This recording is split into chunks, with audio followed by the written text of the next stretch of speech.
김성윤 대표님 뜨겁게 네, 갈채로서 맞아주시면 감사하겠습니다. 네, 안녕하세요. 네 반갑습니다. 네, 반갑습니다. 네, 저는 이제 그 지역화폐 협동조합이라고 하는 곳에 이사로 있고요. 이제 오늘 잠깐 사례로 말씀드릴 이제 한반네트에서 이제 예전에 일을 했었습니다. 지금은 그 조직은 이제 감사로 있고, 이제 대전에서 이제 활동하고 있는데, 이제 로컬 푸드 운동을 하는 이제 품앗이 생협의 이사장으로 있습니다. 근데 지역화폐 협동조합 이사장님도 따로 계시고, 한반네트 대표님도 따로 계시고요. 이제 뭐 두루두루 관련하고 있기 때문에 아마 이제 그렇게 쓰신 것 같은데, 오늘 만나 뵙게 돼서 반갑고요. 오늘 그 주제가 이제 뭐 마을공화국, 뭐 돈, 마을돈 뭐 이렇게 한번 잡아봤는데, 좀 뭐 제목 적어달라고 말씀해달라고 해서 그렇게 드리긴 했습니다만 좀 저도 보니 거창한 것 같고, 오늘 좀 주로 발표를 할 내용은 예전에 그 마을공화국 포럼에서도 발표했던 그 자료예요. 제가 이게 공간이 주로 강의할 때 칠판을 주로 사용하는데 이게 약간 그렇게 하기가 좀 어려운 조건이어서 예전에 그 이제 문화과학이라고 하는 잡지에다가 기고했었던 글인데요. 그 한글 문서를 제가 화면 공유를 하면서 그 글을 같이 좀 읽어가면서 말씀을 드리는 것으로 하겠습니다. 몇 차례 온라인 강의나 이제 이런 것들을 해봤는데 저는 또 어떻게 될지 되게 어색하고 낯설더라고요. 그래서 많이 양해해 주셨으면 좋겠고, 오늘 예정된 시간이 12시 반인 것으로 알고 있는데, 한 뭐 12시나 뭐 그 전후에서 좀 이야기를 좀 마치고, 그리고 혹시 같이 들어오셨던 분들 좀 소개도 좀 받고, 혹시 같이 상의하거나 의견 있으시면 서로 나누는 방식으로 그렇게 진행해 볼까 합니다. 화폐라고 하는 것 자체가 지역 주민이 스스로 발행하는 이자 없는 돈, 이런 이제 개념으로 생각을 해보면, 결국 이제 화폐 발행에서의 민주주의 문제라고 얘기할 수 있고, 뭐 좀 더 나아가서는 그게 이제 일종의 공화정의 원리를 가지고 화폐를 발행한다 이렇게 볼 수 있어요.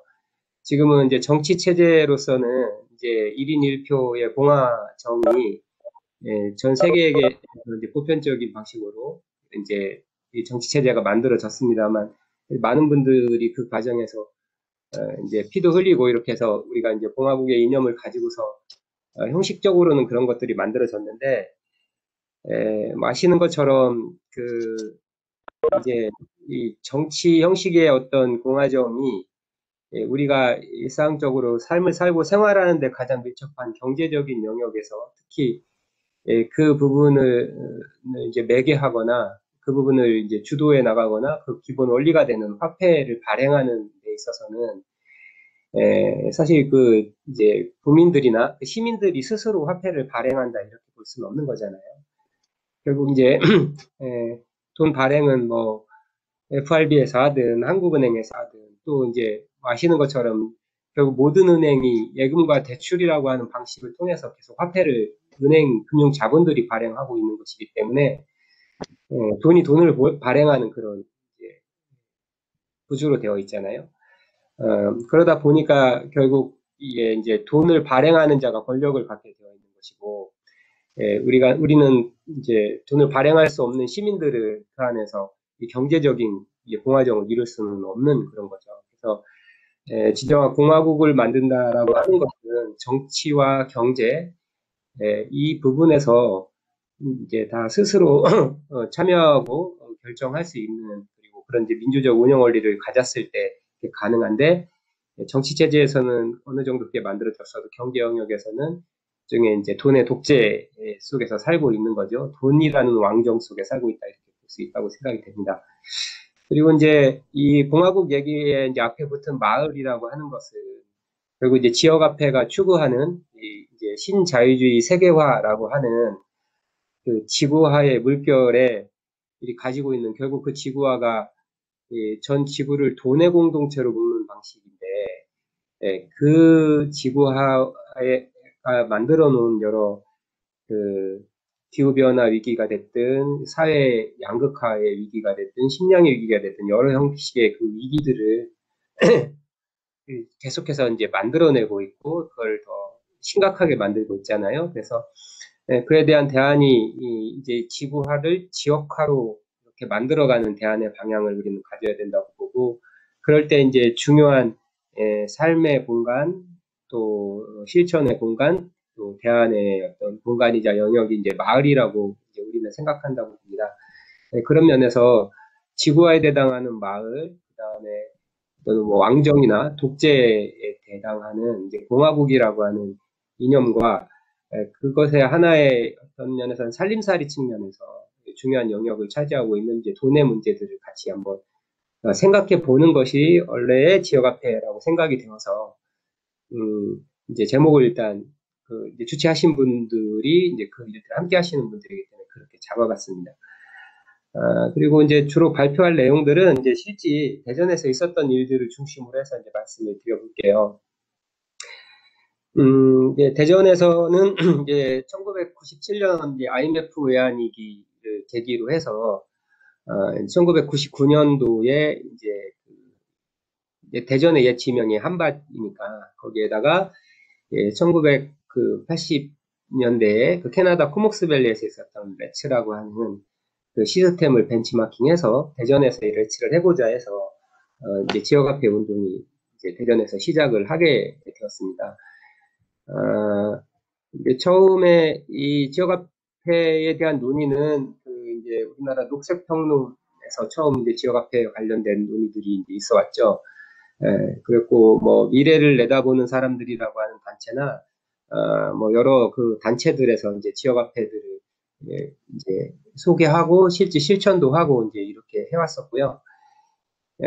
그리고 이제 IMF가 이제 우리에게 이제 보여준 것은 이제 주로 우리의 삶의 기본 방식을이나 이 삶을 이렇게 주도하는 것이 주로 큰 기업들, 시장의 원리에 따라서 운영하는 큰 기업들이나 정부가 주로 그걸 책임지고 이제 우리는 열심히 살아가면 되는 것으로 이제 생각을 했었는데, 막상 IMF가 터지고 보니 IMF 관리 체제 하에서도 그렇고, 이제 좀 무책임하다는 것을 알게 됐고, 그 시장과 국가에게만 모든 것을 맡겨서는 우리의 삶이 굉장히 취약하고 불안정하고 우리가 우리 운명을 통제할 수 없다라고 하는 것을 깨닫게 됐던 계기죠. 물론 이제 이 과정에서 많은 분들이 이제 힘들고 상처를 받는 이제 일들을 겪으면서 이제 우리가 알게 되었던 거라고 생각이 듭니다. 개인적으로는 저는 이제 이때쯤 해서 대학교 졸업하고 뭐 군대 갔다 오고 하던 그런 시기인데 이제 뭐 취직도 잘 안 되고 이러던 이제 중이었죠. 그래서 그 남들처럼 그 뭐 이제 취업을 위해서 준비해야 될까 뭐 이런 이제 고민들도 하게 되었던 그런 시기인데요. 뭐 그때 즈음에 해서 그 뭐 세계화의 덫이라든가 이런 이제 신자유주의 세계화의 흐름 이런 내용들에 대해서 이제 여러분들에게 이야기를 듣는 그 계기가 있었고, 이거는 이제 제 개인적인 문제만이 아니고 저 혼자 뭐 이 세상의 이런 질서에 적응하면서 사는 것보다는 뭔가 이러한 질서가 옳지 않다고 생각이 되어서 이것을 바꾸기 위한 활동을 했으면 좋겠다 이런 이제 생각들을 하던 차에 이제 그 당시에 이제 대전의제 20일 추진협의회에 이제 간사로 일을 하기 시작했고, 그때 이 지역에서 이 레츠라는 시스템들을 미리 준비하고 계셨던 박용남 선생님을 만나면서 이제 그 대전의 한반 레츠가 시작되었다고 할 수 있습니다. 그런 내용들이고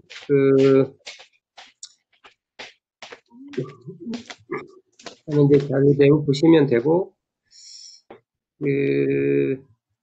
이제 아까 취지로도 말씀을 드렸습니다만 대전에서 지역동아운동이 최초로 소개된 게 이제 98년 9월 정도가 이제 되는데 이제 시작은 이제 99년부터 시범 사업을 하긴 했습니다만 이때 이미 이제 외환위기로 인해 IMF 관리 체제가 깊숙이 진행되던 때였고 지역 주민 대다수가 두 가지 중요한 사실을 경험하던 시기였다. 하나는 철석까지 믿어왔던 국가도 더 이상 국민의 삶을 보장해주지 못한다는 것이고, 또 다른 하나는 이제 기업도 이제 정글의 법칙을 인정하고 서서히 멸종위기로 내몰릴 수 있다는 사실이라는 거죠.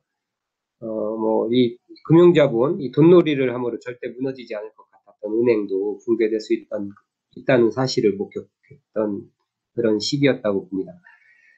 그래서 이제 주민들이 스스로 가능한 한 자립적인 삶의 토대를 마련하고 사람과 자연 사이에 공생을 모색하는 소박한 생활 방식을 확립하려는 운동이 이제 번지기 시작했다라고 하는 이제 박란 선생님이 이제 당시 쓰셨던 글인데 이런 취지를 가지고 한반대치가 시작을 하게 되었습니다. 그래서 99년도부터 준비해서 2000년도 이제 2월에 한 70명 정도가 일을 한번 해보자 해서 이제 본격적으로 지역화폐 운동을 이제 만들어 가기 시작했고, 당시 전국적으로도 한 이제 20여 개 단체들이 이 지역화폐 운동을 하려고 이제 각 지역에서 그런 실천과 노력이 있었고요. 같이 모여서 같이 학습도 하고 네트워크도 만들고 이렇게 했었던 그 시기가 이제 99년도, 2000년 이때쯤이었던 것 같습니다. 이제 그 레츠라고 하는 일종의 뭐 오늘 주제 이제 마을공화국과 이제 마을의 돈 이런 이제 개념이고 뭐 일반적인 의미로는 이제 지역화폐라고 얘기할 수 있는데 그 중에 이제 하나의 유형인 레츠가를 중심으로 해서 이제 말씀을 드려볼게요. 아시는 분 많이 아시겠습니다만 이제 이 레츠의 운영 원리에서 이제 기본적으로 지역화폐의 근본적인 취지나 문제의식도 있기 때문에 이제 말씀을 드려보겠습니다. 이제 처음에 지역 주민들이 스스로 돈을 발행한다. 이게 지역화폐의 굉장히 중요한 취지이고 이게 이제 화폐 발행에서의 어떤 민주주의나 공화국의 문제, 공화정의 문제 이런 것일 수 있다. 이렇게 이제 의미를 말씀을 드리긴 했습니다만 그러면 이제 어떻게 화폐를 발행을 지역 주민들이 한다는 것인가 하는 내용들이 이제 이 표에 나와 있는 겁니다. 당시 이제 이 시스템을 이제 배우고 이거를 하려고 할 때 첫 번째 해야 될 일은 이제 대전에서 살고 있는 그 이웃들을 이제 만나고 친구들 만나고 이렇게 하는 일들이었어요. 그래서 이제 여기 그 표에 나와 있는 것처럼 이제 친구 중에 이제 목수가 있는데 이 목수는 여기 이제 요청이라고 되어 있는 마이너스 부분을 보시면 이제 그 치료를 받아야 되는 병원 치료를 필요로 하고 있었어요. 그런데 이제 이 목수는 목공 기술을 가지고 있죠. 목수이니까. 그거는 이제 남한테 제공해 줄 수 있는 거죠. 그리고 이제 의사는 농산물을 필요로 하고 의사니까 사람이 치료를 할 수 있겠죠. 그리고 이제 농부는 농부는 이제 농산물을 공급할 수 있고 목공 기술을 필요로 해서 자기 그 농장 근처에다 이제 농막도 지어야 되고 그런 상황이었습니다. 여기에 나와 있는 분들이 이제 실제로 다 있었던 분들이고 2000년 이제 2월에 70명 모였다고 했는데 이제 설명을 위해서 이 세 분의 어떤 모형만 가지고 있다는 말씀을 드려보려고 이렇게 예시로 들은 겁니다. 그래서 이제 이렇게 해서 쭉 70명의 을 만나면서 이분들이 작성하셨던 이 제공과 요청 내용들을 쭉 다 모으죠. 이제 여기에는 하나씩만 일단 설명의 편의를 위해서 말씀을 드렸습니다만 제공할 수 있는 것이 더 있겠고 또 필요로 하는 것이 더 있겠죠. 그래서 각 항목별로 이제 최소한 5가지 이상씩을 적어보도록 이렇게 권유를 해서 그거를 다 리스트업해서 그 생활정보지 이런 형식으로 다시 편집을 해서 그 70여 명의 회원들에게 다시 다 배포를 합니다. 그러면 배포를 받고 이제 거기서 자기가 필요로 하는 것을 제공하는 사람들을 만나서 서로가 이제 거래를 하면 되는 것이겠죠. 그래서 이제 이를테면 이제 목수가 치료를 받았어야 되는데 이제 의사가 있기 때문에 그래서 그 치료를 받으러 이제 의사를 만나서 받았는데 이제 처음에 이제 진료비가 이를테면 이제 5만 원이 나왔다. 그러면 이 5만 원이 나온 것을 이제 우리는 한반대치가 쓰기로 약속한 두루라고 하는 지역화폐로 쓰기로 서로 합의를 할 수 있겠죠. 그리고 마찬가지로 이제 의사가 이제 농부에게 농산물을 10만 원어치 구입을 하는데 이거를 두루로 하기로 약속을 할 수 있습니다. 또 농부가 목수를 불러서 일당으로 이제 그 창고 짓기를 할 때 이제 15만 원 정도의 일당을 주기로 했는데 그걸 두루로 이렇게 합의할 수 있겠죠. 기본적으로 두루와 법정화폐인 원화는 이제 1대1로 이렇게 가치를 갖는다라고 하는 것이 이제 처음에 이것을 진행하는 방식입니다. 물론 뭐 이제 다른 방식도 있어요. 이를테면 타임 달러나 이런 시간은행 이런 개념에서는 이제 일종의 가치 체계를 달리하죠. 시간 단위를 중심으로 해서 가치 체계를 새롭게 이제 그 공동체가 합의하는 방식이라면 이제 여기는 이제 일반적으로 거래되는 그 법정화폐의 가치 기준을 다만 이제 그 두루로 이제 대체하는 그런 개념이라고 이제 보시면 되겠습니다. 이제 이렇게 해서 이를테면 이제 목수가 의사를 만나서 그 이제 첫 번째 거래를 하고 나면 그 수입이 생긴 의사가 그 이제 두루를 벌은 5만 두루를 벌은 의사가 이 계정을 관리하는 이제 제가 당시 계정을 관리하는 사람이었는데 저에게 연락을 합니다. 그래서 목수 아무개가 와서 진료비 나왔는데 5만 원을 두루로 거래하기로 했어요. 이렇게 이제 보고를 하면 이제 지금 화면에 보이시는 요 표가 이제 일종의 아까는 서로의 필요로 하는 제공과 요청의 거래 목록이었다면 바로 그 거래 목록의 형식이 그대로 일종의 계정이 되는 거죠. 그래서 뭐 외상값 같은 거 적는 치부책이 된다고 보시면 되겠죠. 그래서 첫 번째 거래가 이제 의사가 그 보고를 해줬기 때문에 의사는 목수에게 그걸 제공을 했으니까 제공 플러스 안에다가 5만이라고 기록하고 목수는 이제 그 도움을 받았기 때문에 거기에다 5만을 마이너스에다가 기록을 하는 방식입니다. 마찬가지로 이제 의사가 농부에게 농산물을 구입하면 이번에는 또 수입이 생긴 농부가 이제 저한테 보고를 합니다. 의사 아무개가 제 농산물을 10만 원어치를 샀는데 두루로 하기로 했어요. 그러면 농부의 계정에서는 10만, 의사의 계정에서는 마이너스에다가 10만 이렇게 기록하는 방식이죠. 또 다시 농부와 목수가 거래를 하면 이제 목수가 연락을 하게 되고, 그럼 이번에는 목수는 도움을 주었기 때문에 플러스에다가 15만, 그 다음에 농부는 마이너스에다가 15만 이렇게 하는 방식입니다. 그래서 이게 레츠라고 하는 것이 이제 영문 이니셜이고 또 그것이 사람들한테 낯설기 때문에 이것을 어떻게 이해할 수 있을까 이제 이런 고민들이 초창기에 할 때는 있었습니다. 이제 다만 이 시스템 자체는 일종의 고유명사인 그런 개념이니까 우리가 임의로 어떻게 바꿀 수 있을까 해서 이제 한글로 바꾸려고 노력을 많이 하긴 했는데 그래서 뭐 당시에 이제 다자간 품앗이다 이제 이런 말들도 있기는 있었어요. 근데 이제 저는 그냥 그 이제 이니셜을 그대로 쓰기로 했는데 어떤 면에서는 품앗이와 유사한 면이 있습니다만 품앗이와는 좀 다른 것은 품앗이는 이제 모내기를 해주면 모내기를 같이 똑같은 모내기를 할 때 이제 도와줘야 되고 또 친구가 우리 집에 와서 벼베기를 해주면 난 또 그 친구 집에 가서 같이 벼베기를 해줘야 되는 1대1 노동력 교환 프로그램을 품앗이라고 할 수 있다면 요 레츠는 목수가 의사에게 도움을 받았다고 해서 목수가 다시 의사에게 갚아야 하는 것은 아니죠.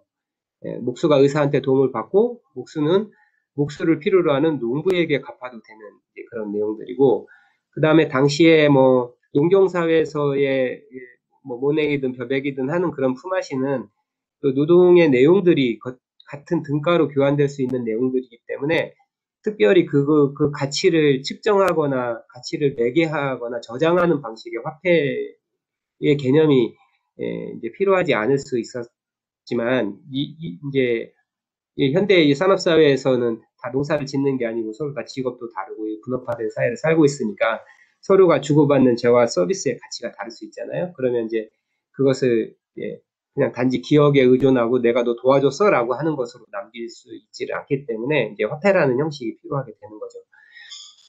각각의 가치가 다르니까요. 그래서 이제 두루라는 화폐를 만들게 된 이유도 이제 거기에 있다고 보는 것이지만 기본 원리는 서로가 서로로 필요한 것을 한 지역사회 내에서 사람들이 그것을 주고받을 수 있도록 하는 관계의 망을 만든다는 측면에서는 품앗이와 유사할 수도 있겠다 이렇게 볼 수 있습니다.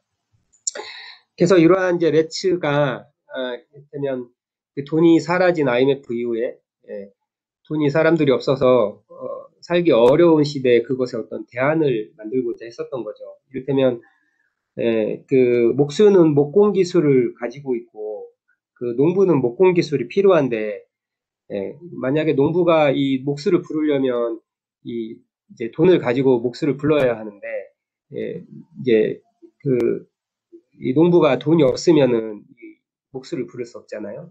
그러면 목수는 목공 기술을 가지고 있음에도 자기의 그 기능과 그 노동과 어떤 그 역량이 그것을 필요로 하는 다른 사람에게 나눠질 수 없게 되는 그런 문제가 있는 거죠.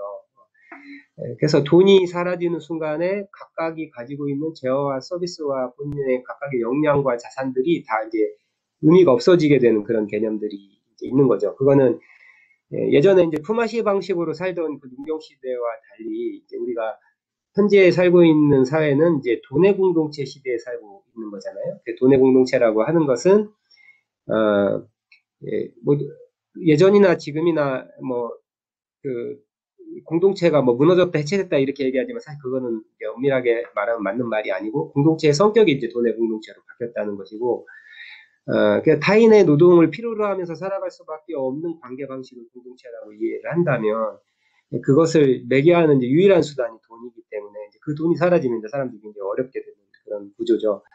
그래서 어떻게 보면 레츠는 뭐 처음부터 뭐 대단한 이상을 가지고 출발했다기보다는 이런 이제 시장과 정부가 실패한 그 틈새에서 스스로 지역 시민들과 주민들이 자발적인 자구책을 만들었다고 볼 수 있는 그런 내용입니다.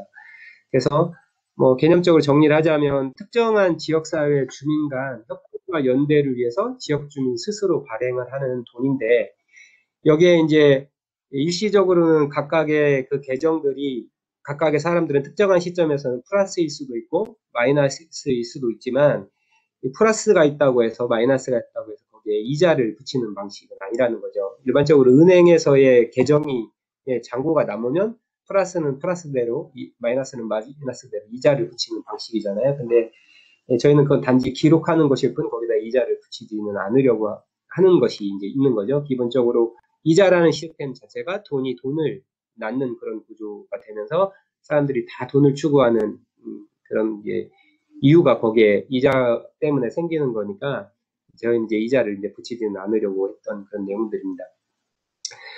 그러면서 이게 이제 특정한 지역 사회를 중심으로 이제 순환되는 시스템이라고 해서 아까 말씀드린 것처럼 지구화에 대항하는 이제 지역화라고 볼 수가 있고 이게 이제 지역 사회 발전 전략으로 보면 이제 뭐 내발적 발전이냐 외생적 개발이냐 하는 그런 두 가지로 나눠 본다면 지역 앞에는 그 특정한 지역 사회와 지역 생물주의 이런 개념을 가지고 가능한 한 에너지, 뭐 물류, 뭐 재화, 뭐 서비스 등등들이 가능한 범위만큼이 지역 내에서 더 많이 이것이 순환되도록 하는 것이고 이것이 순환되는 과정에서 이게 가능하면 이 순환 과정에 참여하는 각각의 이해관계자와 주체들이 서로 공생할 수 있는 방식으로 이제 만들어보자라는 취지가 원래 지역화폐가 갖고 있는 거죠. 그래서 이제 그런 내용들이 이제 뭐 내발적 발전이라고 이렇게 얘기를 할 수 있다고 보고요.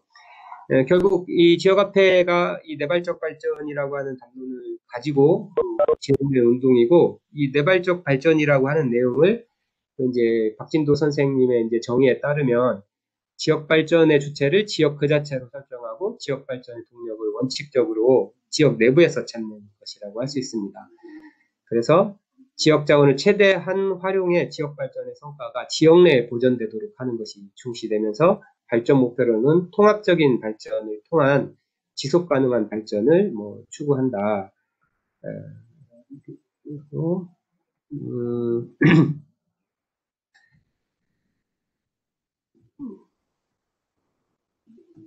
네, 그래서 그 지속 가능한 발전을 추구하면서 지역의 역량 배양이 발전의 궁극적인 목표다 이렇게 정의를 하는 거고 이러한 정신과 내용에 따라서 이제 한반도에서도 진행이 되었다 이렇게 할 수 있습니다. 그래서 표에 나온 것처럼 뭐 일반적으로 그동안의 지역 사회를 발전시키려고 하는 전략들은 뭐 잘 아시는 것처럼 뭐 큰 기업들을 유치한다 이제 이렇게 하지만 어떤 뭐 큰 기업들이 지역 내에 이제 뭐 공장을 짓고 뭐 무슨 이제 그 유락 시설을 짓고 이렇게 해가지고서 그 지역에 일자리도 만들고 뭐 사람들을 많이 불러 모으고 뭐 이렇게 해서 또 그걸로 뭐 관광 상품을 만든다든가 이제 이런 방식들을 많이 쓰는데 보통 그것이 이제 나중에 알고 보면 거기에 뭐 공장이나 이런 산업시설을 짓든 뭐 대형 마트나 이런 것들을 만들어도 실제로 이제 지역의 고용 효과는 굉장히 미비하고 결과적으로 지역 내 자원들을 이렇게 이렇게 뽑아서 결국은 그 기업의 주주들에게 이제 잉여금 배당이든 이익 배당이든 이렇게 가게 되는 구조잖아요. 그렇게 보면 이제 결국 지역사회 부가 외부로 계속 유출되는 그런 상태에 있기 때문에 이건 지속 가능하지도 않고 오히려 이 큰 돈들이 지역에 들어와서 지역민과 지역의 자연자원들을 착취한다고 볼 수 있는 그런 방식이잖아요. 그런데 그렇지 않도록 하는 발전이 이제 내발적 발전이라고 얘기할 수 있습니다. 그 목수와 뭐 의사, 농부 이런 사람들이 그 특정한 시점에서는 누구는 플러스고 누구는 마이너스일 수 있지만 전체 계정은 언제나 0이 되는 계정이죠. 한 사람의 차변에 기재될 때 다른 사람의 대변에 기재될 수, 대변에 같은 가치가 기재되는 방식이니까요.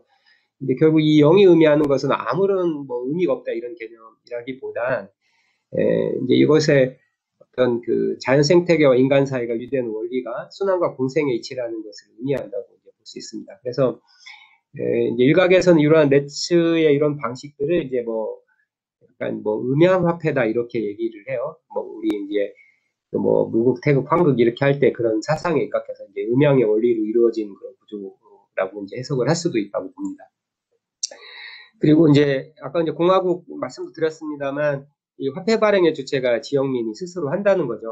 이를테면 첫 번째 거래가 그 목수가 의사한테 5만 원의 진료비를 두루로 거래하는 거잖아요. 근데 일본 거래인데 이때는 계정이 0이었는데 5만 두루라고 하는 것을 어떻게 결제할 수 있었을까 생각을 해보면 결국 그 5만 두루를 0인 상태에서 결제한다는 것은 일종의 이제 외상을 하게 된 거죠.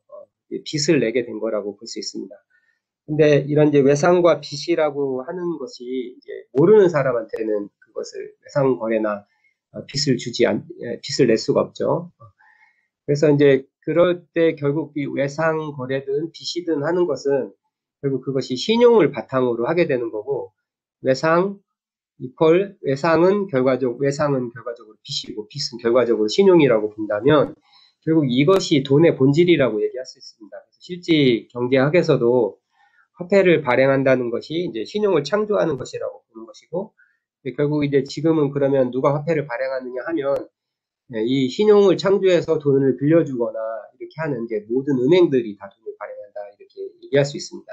뭐 일반적으로 한국은행에서 발행한다 이렇게 정도 이렇게만 이해하고는 있습니다만 실제로는 대출을 해주는 모든 은행들이 돈을 발행한다고 볼 수 있고 그래서 지금 이 사회에서는 이제 이런 금융 자본들이 이 세계를 지배하게 되는 그런 일들이죠. 뭐 더 예전에 이제 봉건 시대로 가면 그 영주나 이제 이런 사람들이 이제 돈을 발행을 했잖아요. 은화를 만들든 뭐를 만들든 하는데 그러면 뭐 은화를 뭐 그 10센트짜리 은화를 만들면 거기에 10센트의 그 가치를 갖는 이제 은을 포함하는 방식으로 은화를 발행하다가 뭐 본인들이 돈이 더 필요하거나 뭐 이렇게 하게 되면 이제 은의 가치는 떨어뜨리고도 또 그 가치를 돌게 만들면서 이익을 취하는 그런 방식들이 있었다고 해요.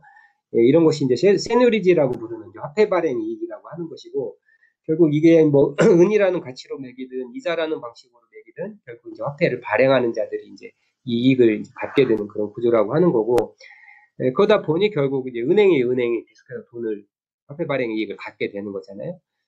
그렇기 때문에 이제 이 지역민들이 스스로 발행할 때 이제 이 발행의 이익을 지역민과 지역사회 공동체가 함께 공유하는 방식으로 써야 어떤 그 화폐들이 필요하다. 이제 이런 이제 경제적인 측면에서도 이제 이런 이야기들을 할 수 있게 된다고 봅니다.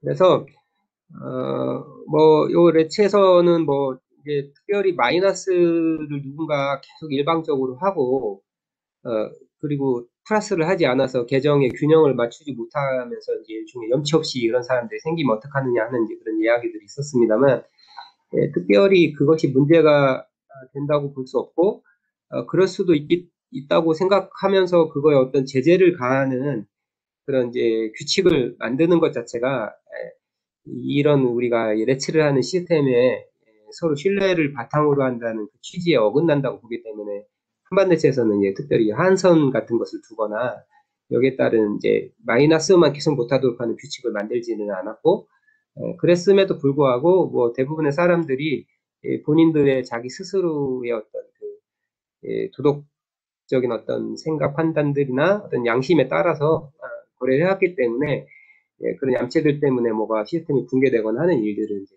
일어나지는 않았습니다. 그다음 뭐 이자 문제 이제 말씀을 드렸는데, 그 독일의 지역 통화를 이끌고 있는 이제 마거릿 케네디라고 하는 이제 분이 이제 이자와 인플레이션의 자유로운 돈이라고 하는 이제 책을 내셨는데, 거기에서 이제 그 이제 이자에 기반한 이제 그 통화 제도의 문제를 이제 세 가지로 말씀을 하시고 있습니다. 이게 이제 요 그래프인데, 요 그래프가 이제 의미하는 거는, 그게 이제 ABC 타입의 이 그래프 곡선이 있죠. 그 이제 보면은 이 이제 A의 곡선 타입이 이제 자연에서 일어나는 이제 어떤 그 생명 현상이라고 얘기할 수 있죠.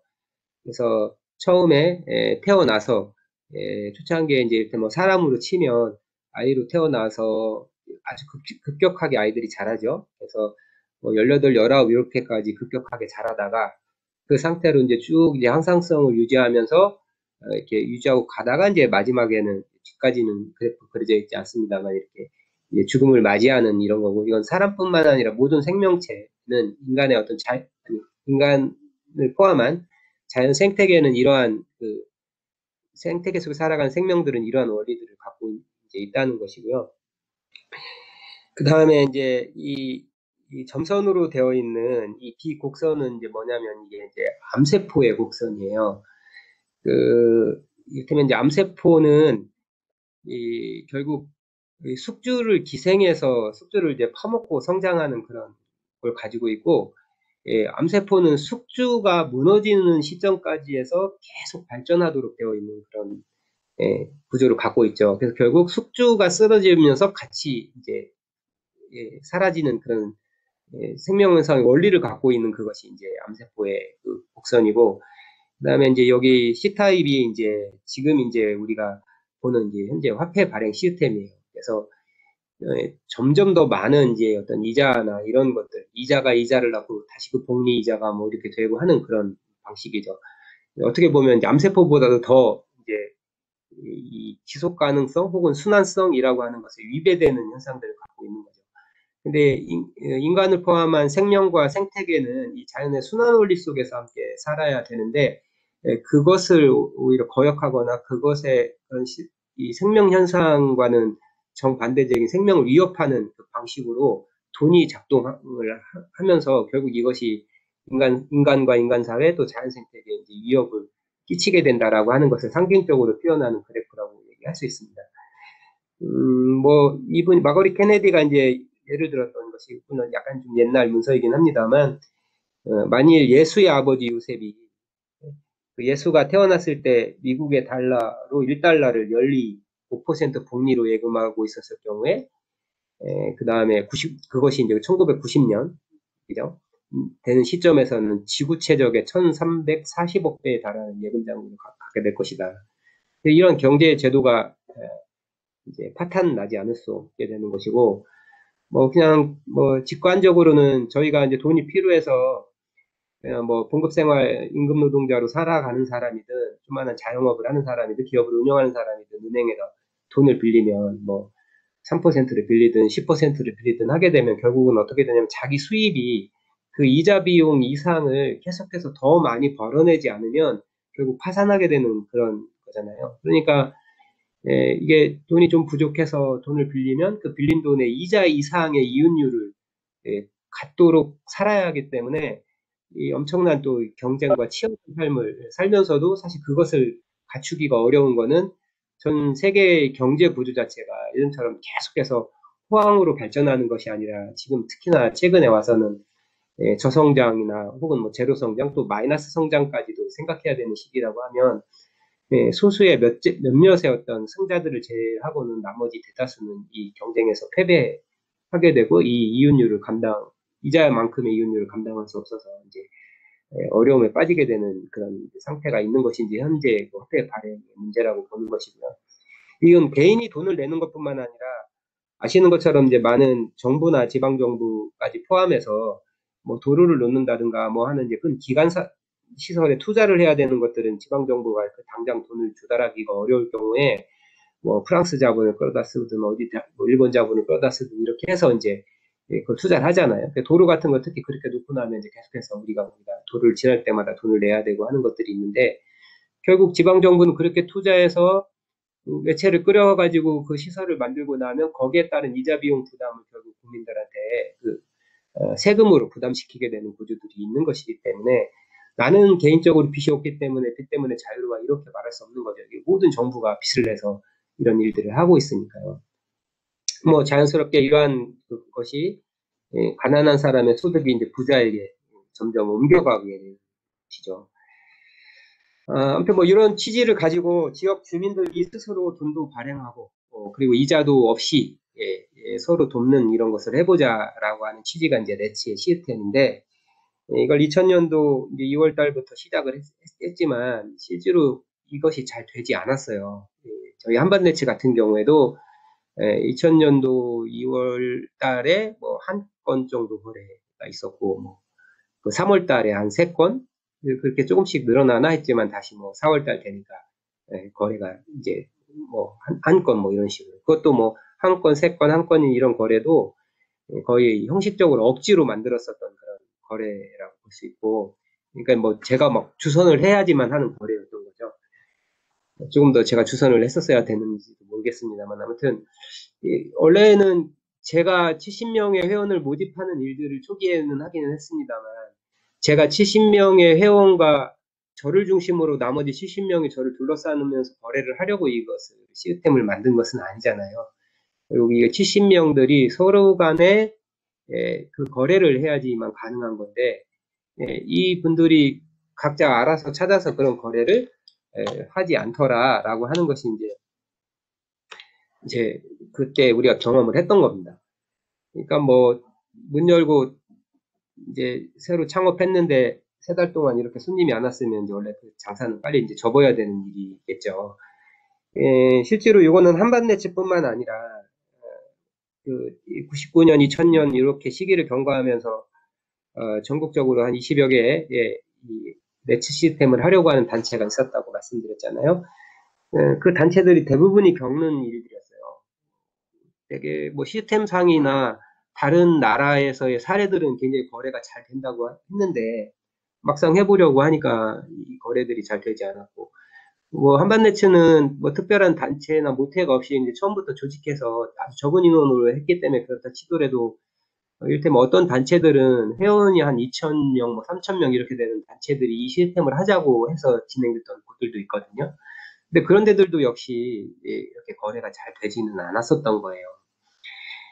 그래서 이제 뭐 이제 최근에 그나마 계속 지역 화폐 얘기할 때 한국사회에서 한반네츠가 얘기가 되는 이유는, 이제 다 그때 당시에 출발했던 단체들은 거의 다 이제 문을 닫았는데 한반네츠만 이제 문을 닫지 않고 유지가 됐기 때문이라고 생각이 돼요.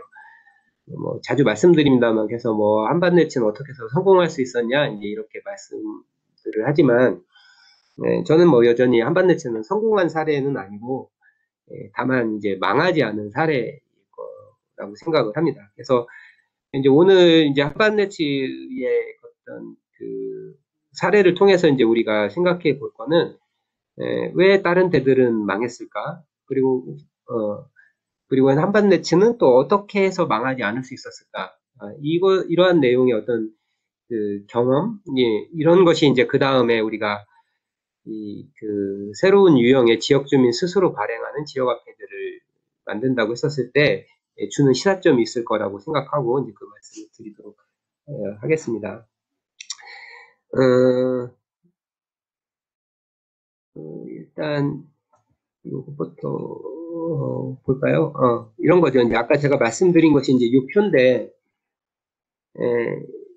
일반적인 그 회원들이 몇천 명 있는 단체다 하더라도 그 몇천 명의 회원들이 서로 상호 관계를 맺으면서 이렇게 그 단체에서 활동을 한다기보다는 그 단체를 이끌어 나가는 그 주로 이제 임직원이나 그런 활동가들의 어떤 활동을 서포트해주고 지원해주는 방식의 운동 구조와 조직 구조들을 일반적으로 갖고 있잖아요. 그렇고 그러다 보니, 근데 그것은 이제 그런 그 중심과 어떤 구심체를 중심으로 해서 그분들의 활동을 이제 시민들의 어떤 그 뜻을 그런 활동가들이 대리하는 방식의 운동들을 해왔던 단체 구조에서 이런 레처 같은 이제 상호 거래를 해야 되는 그런 시스템은 그 성격이 변화가 일어나지 않으면 단지 회원수가 아무리 많다 해서 그 거래가 잘 일어나지 않는다라고 하는 거예요. 그래서 수천 명의 회원이 있어도 수천 명이 서로가 서로의 필요로 하는, 이를테면 너는 무엇을 원하고 너는 무엇을 할 수 있어라고 하는 그 정보를 알지는 못하잖아요. 개별적 관계를 맺는 방식은 아니기 때문에. 그리고 그래서 이제 이게 잘 되지 않은 그런 특징들을 갖고 있는 건데, 제가 이제 이걸 레체 역설이다 이렇게 이제 표현을 했던 것은 뭐 이런 겁니다. 일단은 이제 거래가 안 된 것부터 먼저 말씀을 드리면, 왜 거래가 안 될까? 뭐 첫 번째는 그런 걸 생각할 수 있죠. 거래할 게 별로 없어요. 회원 70명 정도가 제공할 수 있는 재화와 서비스라고 하는 게 한정적이 있고, 이게 그것도 70명도 뭐 그것이 딱 한 동네에서만 사는 게 아니라 대전도 좀 꽤 범위가 넓은 그런 공간이잖아요. 그럼 거기에서 그 70명들이 대전 여기저기 떨어져 있는 사람들의 거래를 하기 위해서 그걸 다 찾아다녀서 하기도 어렵고, 다 찾아다닌다 하더라도 자기 생활에 일상적으로 필요로 하는 그 재화 서비스는 이 안에서 아주 적기 때문에, 그러니 거래할 게 없으니까 거래가 안 됐다는 이게 많이 거래가 안 되는 이유로 얘기가 되는 거고, 또 하나는 이제 뭐 거래 방식이 불편하다 이런 것도 있죠. 거래를 하고 난 다음에 다시 뭐 유선상으로 보고를 하고 그것도 다시 계정을 누군가 관리하고 자기 계정에 잔고를 보내면 다시 그거를 정산해서 알려줘야 되고 하는 등등의 거래 불편함들이 이제 있기 때문에 이게 잘 되지 않는다 이런 얘기들은 이제 우리가 이제 그 처음부터 이제 예상을 했었던 그런 부분들이죠. 근데 뭐 사실 이때 당시에도 이제 처음에 이제 이 거래량을 늘리기 위해서 새로운 가맹업소도 모집하러 다니고 이렇게 하는 과정에서 이제 우리가 경험을 했던 거는 이제 흔하게 이제 이야기되는 이제 무임승차 어떤 그의 어떤 논리 그런 게임 방식들을 보게 된 거죠. 그거는 뭐 이 그 이제 제한된 그 자원을 가지고 합리적인 선택을 해야 되는 우리가 흔히 얘기하는 호모 에코노미쿠스라고 하는 경제인의 사고방식으로는 사실 레츠와 같은 것이 되기는 굉장히 어려워요. 당신이 미용실이 가입해 주면 미용실을 이용하는 옆에 있는 식당 아저씨가 가입하고, 미용실과 식당 아저씨가 가입을 하면 그 옆에서 세차장이나 자동차 정비소를 하고 있는 또 그런 곳이 가입하고, 이렇게 이제 누군가가 한 사람을 가입하면 그것을 통해서 선순환의 연쇄작용이 일어나는 것을 기대를 하지 못해요. 최초의 그 미용실 원장님 자체가 나머지 우리 마을 근처에 내가 일상적으로 돈을 쓰고 필요로 하는 재화 서비스를 제공하는 곳들이 가입을 하면 그때서 나는 가입을 하지, 그런 곳이 가입하지 않는데 내가 먼저 가입을 하게 되면 나는 벌기만 하고 내가 쓸 데가 없을 텐데 그러면 내가 손해보는 것 아니냐, 이런 이제 생각을 지극히 합리적인 거죠. 그분 입장에서 그걸 하게 되기 때문에 뭐 선뜻 가입하지 않는 것이고, 또 그것을 제안하는 저나 뭐 이 한반네스라는 단체가 약간 듣보잡인데, 이런 단체의 어떤 사회적인 신뢰나 이런 것도 없는 상태에서 사람들이 이것에 흔쾌히 가입하는 것은 어렵고, 설명을 자세하게 드린다 하더라도 사실 가입이 망설여지거나 안 하게 되는 일들이 있는, 그것은 애초에 이제 우리가 이제 각오를 했었던 것이긴 합니다만 현실에서 그 장벽이 굉장히 높다는 것도 알게 된 거예요. 예. 그래서 당신도 가입해서 다 그걸 계기로 다 가입하면 이제 현금처럼 두루를 쓸 수 있으면 문제가 안 될 텐데, 그것의 최초의 그 가입자가 되기를 꺼리기 때문에 결국 아주 적은 범위 내에서 아주 특별한 어떤 몇 사람들을 제외하고는 이것을 선뜻 받아들이지 않게 되니까 거래할 게 없어서 이제 거래자가 늘어나지 않는 이런 악순환이 이제 일어나는 것이 이제 기본적으로 있습니다. 근데 뭐 이거는 말씀드린 것처럼 뭐 그럴 수 있다 이렇게 이제 본 거고, 그러면서 이제 당장 어쩔 수 없는 문제는 좀 차치하더라도 이 거래 목록을 가만히 보니까 지금 당장 거래할 것들이 아예 없던 게 아니었어요. 그 70명의 회원들이 각각 5가지씩 제공할 것과 요청할 것을 올린 건데, 그 내용만 보더라도 서로 충분히 거래할 내용들이 한 수십 건 정도의 거래들이 있는데도 그 거래를 하지 않더라라고 하는 것을 보게 된 거예요. 뭐 거래가 당장 가능한 것들을 일단 보면 그런 거예요. 나는 이게 애가 좀 많아서 애를 한 몇 정도를 낳는데 가끔 밖에 나가서 뭐 좀 동사무소도 다녀와야 되고 장도 봐야 되는데 아니면 또 뭐 어디를 친구를 만나거나 하고 싶을 때도 있는데 애들 때문에 꼼짝을 할 수 없으니 잠깐이라도 누가 내가 잠깐 내 볼일을 볼 수 있도록 애를 봐줬으면 좋겠다 이런 요청을 하시는 분들이 몇 분 계셨어요. 그리고 또 어떤 분들은 나는 뭐 다른 건 특별히 할 줄 아는 게 없고 특별한 전문적인 재능이나 이런 것은 없지만 애는 나도 여럿 낳아서 길러봤고 잘 볼 수 있으니까 나는 애보기는 할 수 있을 것 같아. 이랬던 분들도 꽤 있으셨어요. 그러면 이분들이 서로 이 애보기를 가지고 서로 품앗이를 할 수 있을 텐데 실제로는 이 애보기 품앗이가 일어나지 않는 거죠. 그게 뭐 대단한 어떤 능력이 아니라 그런 내용들이 뭐 잠을 본다든가, 또 집안 정리 정돈을 해준다든가, 무슨 뭐 뜨개질 같은 거, 소소한 자기 어떤 그 재능들 갖고 계신 분들 있잖아요. 뭐 외국어 같은 거 배우고 싶다든가 하는 일들은 요청하는 사람도 있었고 그 요청하는 것만큼 제공하는 사람들도 있었는데 이 거래들이 일어나지 않는 것을 보게 된 거예요. 뭐 어떻게 보면 당연한 이야기라고 할 수 있지만 핵심은 이런 거죠. 서로 모르는 사람끼리 애 보기를 서로 부탁할 수 없다는 거예요. 모르는 분한테 우리 애를 맡길 수 없는 거고 모르는 분에게 장보기를 부탁하거나 모르는 분을 저희 집에 들여서 우리 집의 정리정돈을 도와달라거나 그 사람이 누군지 모르는데 어떤 것을 가르쳐 달거나 배운다거나 하는 일들을 할 수가 없다는 거죠. 그래서 근본적으로는 뭐 당시의 시스템은 뭐 지금은 조금 나아지긴 했습니다만 더 숙였던 그 거래 방식이 낯설거나 한반도체라는 단체의 어떤 그 신용이 없거나 거래 품목이 적어서 악순환이 돌아가거나 하는 일들은 어쩔 수 없는 문제라 치더라도 그런 일반적으로 그런 것들이 갖추어진 시장 거래가 아닌 이 레츠에서 주로 거래를 할 수 있을 특정의 화폐 가치로는 측정해서 거래하기는 그렇지만 생활에서는 아주 필요로 하는 그런 어떤 이 공동체 거래, 어떤 생활 거래, 돌봄 거래 이런 내용들이라고 볼 수 있는 거죠. 그걸 이제 비시장 거래라고 본다면 이것은 굉장히 많은데 이 비시장 거래는 오히려 비시장 거래의 장점은 돈이 들거나 이렇게 할 수 있지만 거기에는 이 관계가 서로 믿을 수 있는 관계가 전제되지 않으면 거래가 일어나지 않는다. 이런 내용들을 이제 알 수 있게 되었던 겁니다. 그래서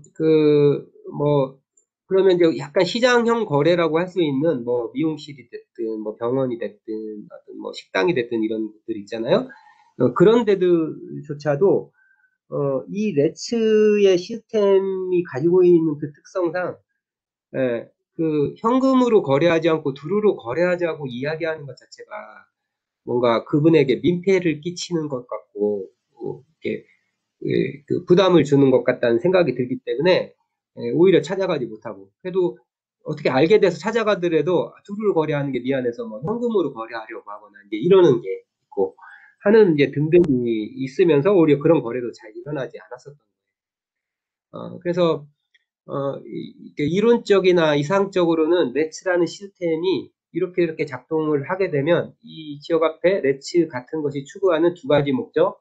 첫 번째는 지역 공동체를 복원하거나 지역 경제를 활성화시킬 수 있다는 그런 목적을 갖고서 이 시스템이 그런 것을 만들 수 있다고 봤지만 실제 이제 우리가 경험한 것은 이 어느 정도의 서로 호혜적인 지역 경제 그것을 가능하게 하는 서로의 신뢰, 신용, 또 서로를 도와주고 싶은 마음 이런 것들을 갖고 있는 이 공동체적 관계가 전제되어 있지 않은 구조에서 이 레츠라는 시스템은 작동하지 않는다는 것을 알게 된 거예요. 그러니까 당시 막 그 붐처럼 이런 레츠나 이런 지역화폐가 유행이 될 때는 이걸 통해서 공동체도 복원하고 뭐 지역 경제도 활성화시키고 그런 과정에 지역 내 부나 재화 서비스가 순환되니까 지역 생물주의 입장에서 생태적인 문제도 뭐 해결하고 뭐 일자리도 만들고 뭐 다 이럴 수 있다. 이게 논리적으로는 다 뭐 이 세상의 모든 문제를 해결할 수 있는 것처럼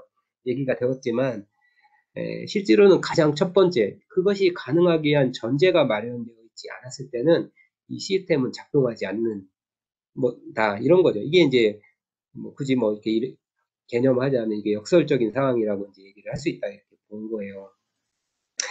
그래서 그러면 결국 이제 이 문제에 봉착해서 이거를 어떻게 해결할 수 있을까라고 하는 거고 이것을 해결할 수 있으면 좀 나아갈 수 있는 거지만 이것이 해결이 안 되면 안 되는 거죠. 그래서 결국 시스템이 이런 겁니다라고 하는 교육을 자주 한다고 해서 이 거래가 일어나는 것이 아니고 결국 지역화폐가 뭐 신자유주의 세계화의 문제도 해결하고 뭐하고 하니까 취지와 목적에 대해서 무슨 뭐 종교 교리처럼 이렇게 사람들을 이렇게 세뇌를 시킨다고 해서 저는 되는 문제는 아니라고 생각해요.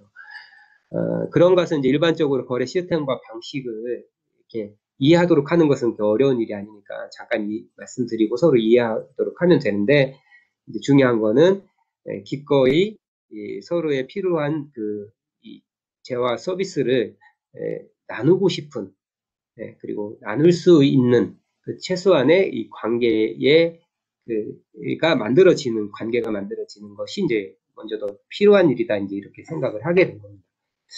그래서 결국 그 레츠란 시스템으로 공동체를 복원한다 이것이 아니라 어느 정도 레츠란 시스템이 가능한 공동체 관계를 먼저 형성함을 통해서 레츠라는 시스템이 작동할 수 있도록 하고 그를 통해서 공동체도 더 강화시켜 나가고 또 지역 경제의 문제들도 어느 정도는 해결해 나가는 방식으로 가는 것이 맞다라고 하는 겁니다.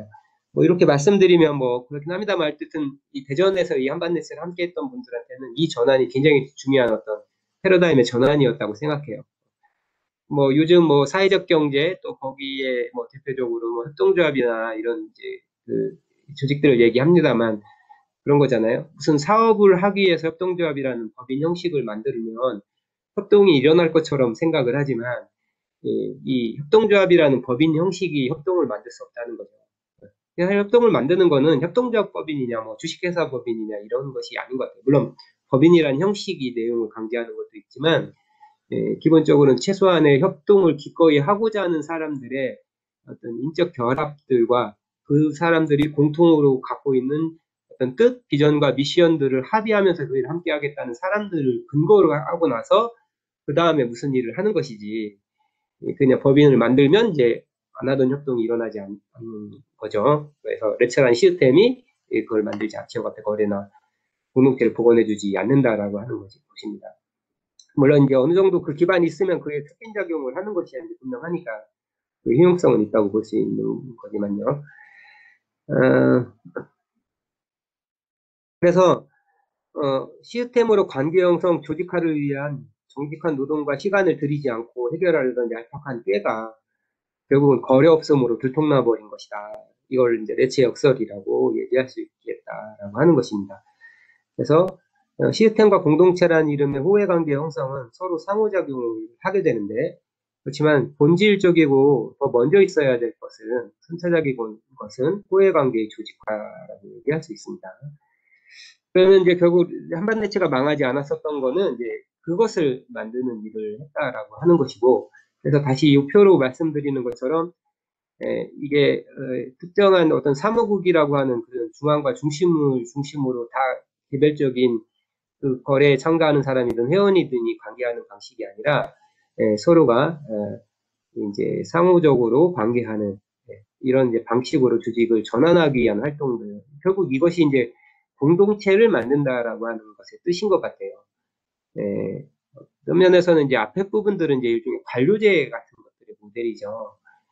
그렇다면 이제 우리가 하는 레스토랑 시스템은 이제 그런 것이 아니라 이제 자발적인 어떤 호혜와 연대가 가능한 그런 공동체를 만드는 것이기 때문에 그래서 이제 먼저 했었던 것이 같이 모여서 밥 먹는 행사였어요. 포트럭 파티 형식으로 해서 누가 일방적으로 음식을 준비할 수 없으니까 각자 먹을 음식을 준비해서 함께 나누어 먹는 걸 했는데 이렇게 같이 밥 먹고 그리고 나서 뭐 자연스럽게 본인들 소개하고 하잖아요. 근데 이제 일반적인 소개가 이제 어느 동네에 사는 누굽니다 하는 이제 소개라고 한다면 이 만찬, 이 포마시 만찬에서 매체에서 했던 이 만찬은 그런 소개도 하지만 이제 중요한 건 거래를 해야 하기 때문에 내가 살면서 필요로 하는 것은 이런 것이 있고요.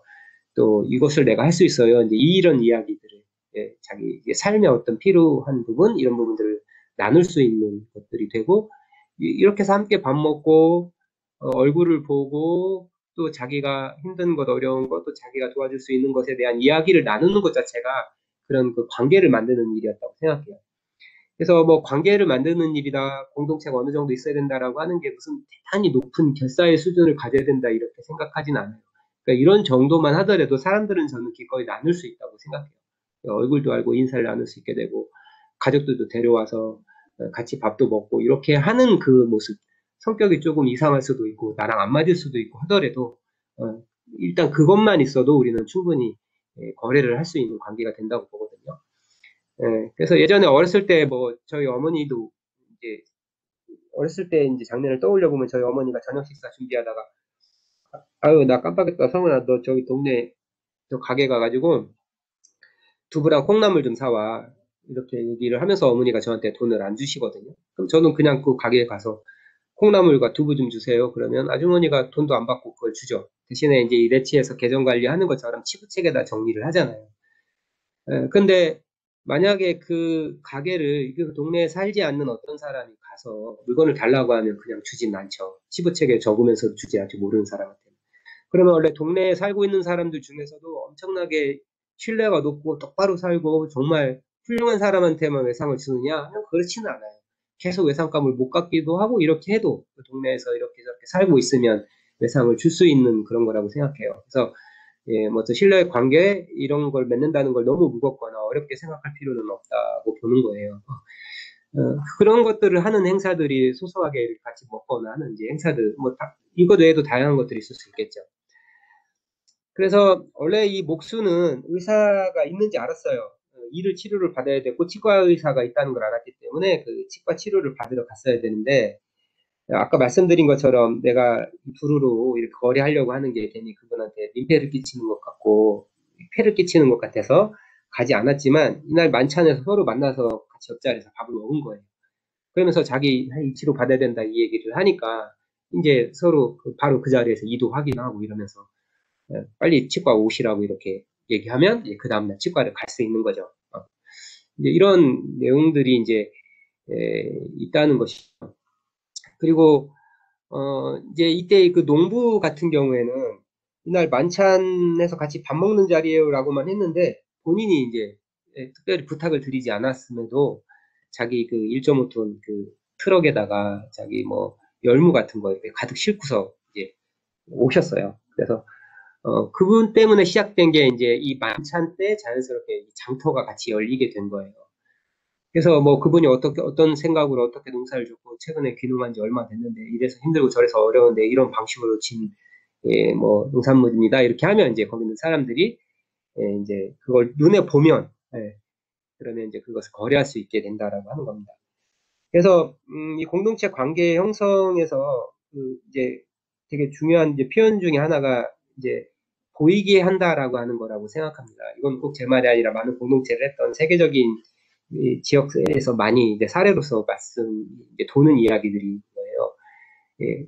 힘든 것, 어려운 것, 뭐 이런 등등이 보이게 하는 것. 이것이 이제 공동체를 촉진하고 형성하는 굉장히 중요한 거라는 거고, 이거 보이게 하는 것이 첫 번째는 이 거래 목록을 통해서 요청할 것, 제공할 것으로 일단 보이게 하는 것이 첫 번째 출발이지만 그것만 가지고는 약하고 그것이 단지 문자로서가 아니라 그것을 말하는 사람이 보이게 해야 한다고 생각이 되고 그렇게 나누어질 것이 더 구체적으로 어떤 그 농산물이든 뭐 재활용품이든 수공예품이든 이렇게 보여질 때 그럴 때 이제 훨씬 더 이 거래가 이제 일어날 가능성이 높아지게 되는 거죠.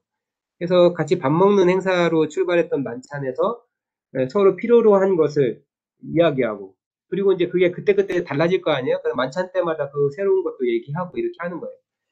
그러면 이제 원래는 내가 제공할 것이라고 생각하지 않았던 것인데 누군가가 그것을 필요하다고 얘기하면 그거는 나는 적어내지는 않았지만 그건 내가 할 수 있는데 이렇거나 나는 할 수 없어도 내가 아는 어떤 친구는 저거 할 수 있는데 이렇게 상상이 되는 거죠.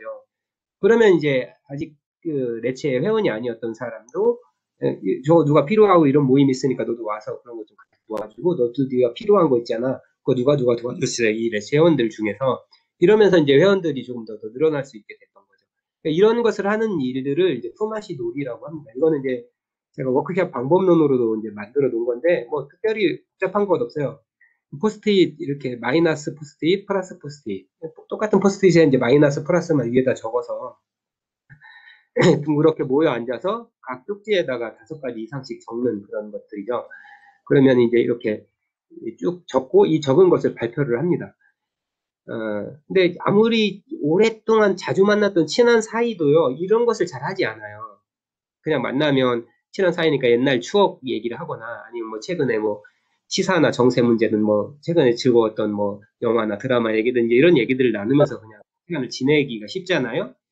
근데 이제 그러다 보니 이제 아무리 친한 친구도 그것이 필요로 하는지 모르고 이렇게 지나다가 이제 나중에 정말 이제 어려운 문제가 생기면 그 어려운 문제가 대부분 돈 문제로 오겠죠. 그럼 이제 돈 빌려달라고 하게 되잖아요. 그럼 돈 빌려주면 친구도 잃고 돈도 잃으니까 돈 안 빌려주면 결국 또 친구 잃게 되는 그런 것들인데, 물론 이제 1대1의 친구 관계로서는 충분하지 않겠지만 그 친구 관계들을 조금 더 확장한 채 서로 필요로 하는 것을 얘기할 수 있으면 돈을 들이지 않고 일상적으로 필요로 하는 것들이 해결 가능한 것들을 많이 할 수 있다라고 하는 이제 그런 내용들입니다. 이제 물론 이제 지금은 이제 그런 일들을 다 돈으로 각자 돈을 벌어서 해결해야 되기 때문에 이것을 잘하지 않게 되지만요. 뭐 이런 일들을 하는 것을 이제 품앗이 놀이라고 할 수 있고요. 그리고 이제 아까 말씀드린 이제 장터가 있고, 그 다음에 이제 사람들은 또 자기 본인의 성장과 배움이 필요로 하잖아요. 그런 것들을 또 각각은 모든 것을 다 할 줄은 없어도 각각이 잘하는 것들이 있어서 무엇을 배우고 싶어요? 나는 무엇을 가르쳐 줄 수 있어요? 이런 일들이 되게 많이 있잖아요. 그래서 이제 그런 것들을 있었음에도 이제 초기에는 이게 거래가 안 됐던 게 이게 1대1 거래로는 잘 이게 각이 안 나와요. 예. 그래서 뭐 배우려는 사람이 뭐 한 사람이 가르치는 사람인데 그게 뭐 성별의 문제, 나이의 문제 이걸 1대1로 거래하기는 어렵거든요. 여러 가지 이유로 돈 문제도 있겠고 관계에 낯서는 문제도 있고 해서 그래서 이제 그 배우려는 사람들을 같이 여러 명 모아서 그걸 가르쳐주는 사람이 하게 되면 이런 문제들이 자연스럽게 해결되기 때문에 그래서 이제 이 품앗이 학교, 품앗이 교실 이런 이름으로 이제 배움 품앗이들이 일어나게 됐던 거예요.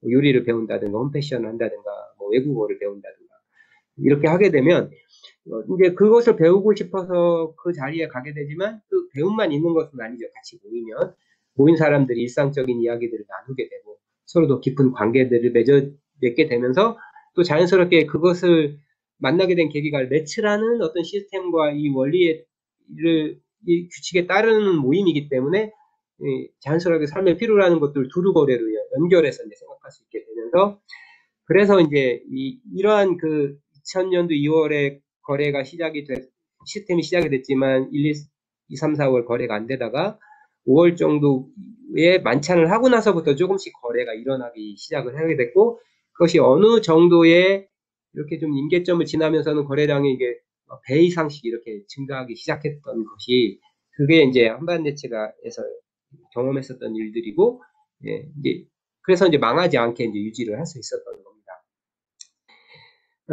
그래서 다시 이제 정리를 하자면 2000년 2월 1일에 정치 거래를 한 이래 그때 당시만 해도 이제 회원이 170명 시작했다 한 130명 정도 돼서 총 그 2000년 한 해 287건의 거래가 있었던 거예요.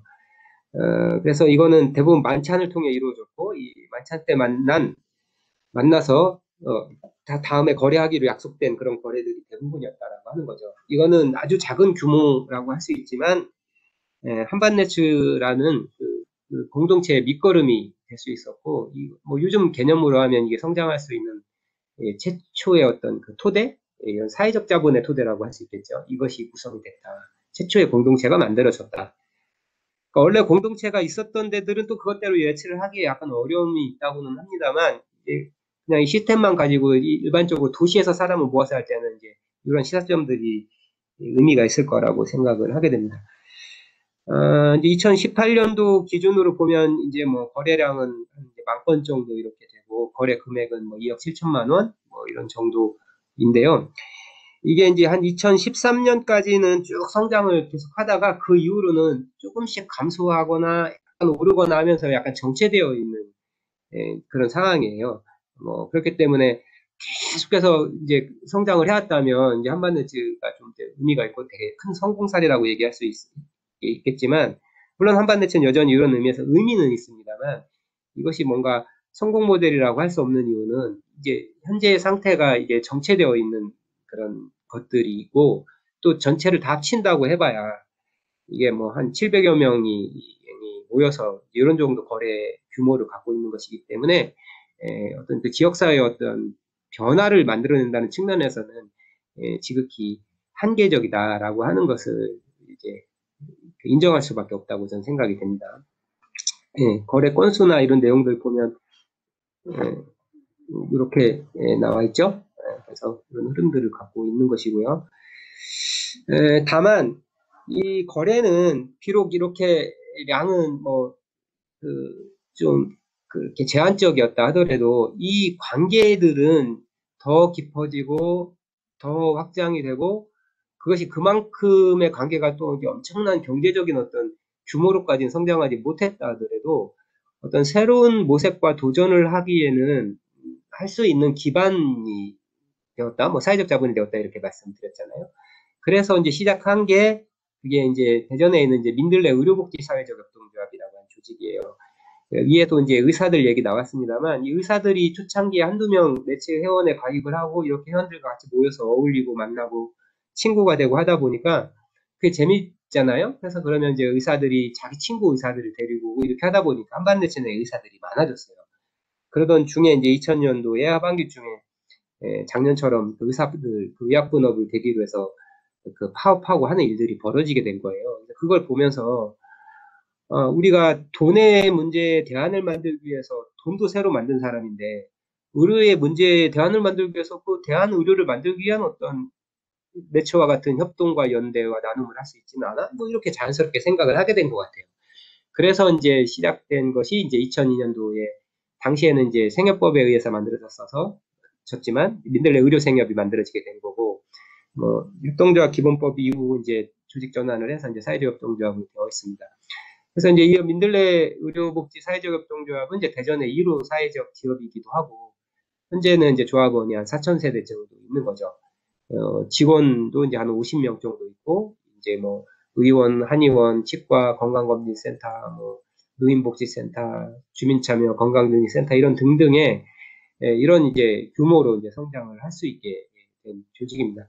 이때 최초에 이것을 함께 만들었던 사람들이 한반도체를 통해서 만난 회원들, 그때 그 함께했던 이제 의료인들이죠. 그 의료협동조합이라는 것은 의료인과 지역 주민의 결합이고 또 뭐 의료와 복지 돌봄에 있어서의 공화주의 원리를 갖는 것이 이제 그런 조직이기 때문에 자연스럽게 레츠에서 만났던 그런 활동 방식 실천 그때 이상 이것이 이제 이런 활동들을 이제 도전할 수 있게 만들었었던 일이라고 보고요.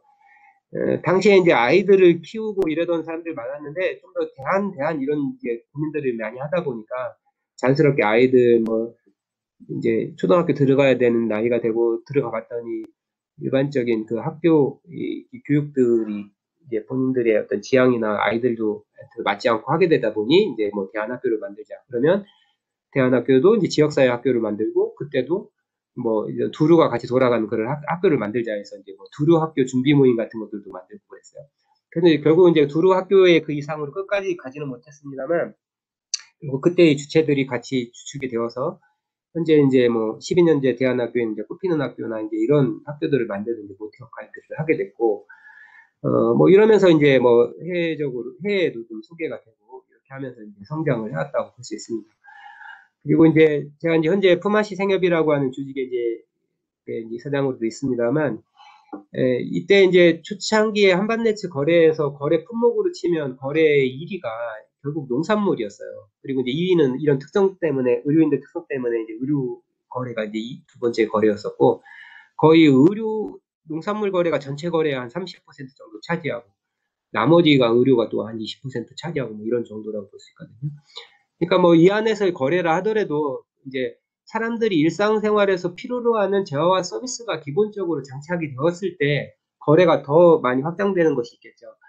개인 간의 어떤 그 비시장적 거래, 돌봄 거래만을 가지고는 한계가 있을 수 있어요. 그건 되게 의미가 있고 귀한 일이지만 안정적으로 고정적으로 거래할 수 있고 그 서비스와 재화를 공급할 수 있는 그런 일종의 기업 형식의 조직들이 운영하는 것들이 필요하게 된 거죠. 그게 있으면 또 그 기반으로 더 거래가 발전하게 되는 건데 그런 면에서 이제 첫 번째가 그 민들레 의료복지협동조합의 어떤 의료기관들이었다면 이제 그 출발을 해서 성장을 하다가 그 다음 이제 시점에 이 농부들이 이 거래가 늘어나는 측면들이 있었고 그러다 보니 그런 문제의식이 결국 우리는 한반내체라는 매개를 통해서 지역화폐를 하는 곳이니까 당연히 저희한테 거래하는 것은 지역의 농부들이게 된 거고 그러면 그것이 자연스럽게 지역에서 생산한 농산물이 지역에서 소비되도록 하는 구조에 대한 것들의 흐름을 타게 된 거고 그래서 대전에서 완주나 뭐 이런 것처럼 지자체 중심의 로컬푸드 운동이 아니라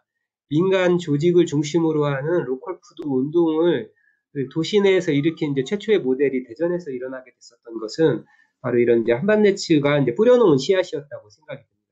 이때 당시에 함께했던 생산자들이 지금 여전히 저희 생산자 생협의 생산자이기도 합니다만, 이런 뭐 이 생협은 또 이제 뭐 매장해도 대전에 한 5개 매장 있고 1만 5천 명의 조합원들이 있습니다. 그래서 여기서 만들어진 여러 가지 워커즈 일공동체들 있죠. 뭐 식당을 운영하거나 뭐 케이터링 사업을 하거나 이런 데들이 뭐 이제 더불어서 한 6, 7개 이렇게 만들어지면서 총 여기서 일하는 직원만 해도 이제 150명 이상이 되는 조직이 된 거예요. 여전히 이제 그 전반적인 의미에서 실천의 모태가 됐던 한반네츠는 현 700명 정도가 10,000원 정도 회비를 내면서 근근하게 유지하고 있는 형태여서 그 자체가 성공한 모델이라고 할 수는 없지만 이러한 그 이때 만들었던 어떤 그 실천의 방향, 품었던 뜻, 또 이때 만들어졌던 사회적 자본과 관계들이 뭐 최근에 얘기하는 사회적 경제 조직들을 만들어 나가는 이제 중요한 자본이 되었다 이렇게 말씀드릴 수 있습니다. 자, 이제 시간이 얼추 되고 있는데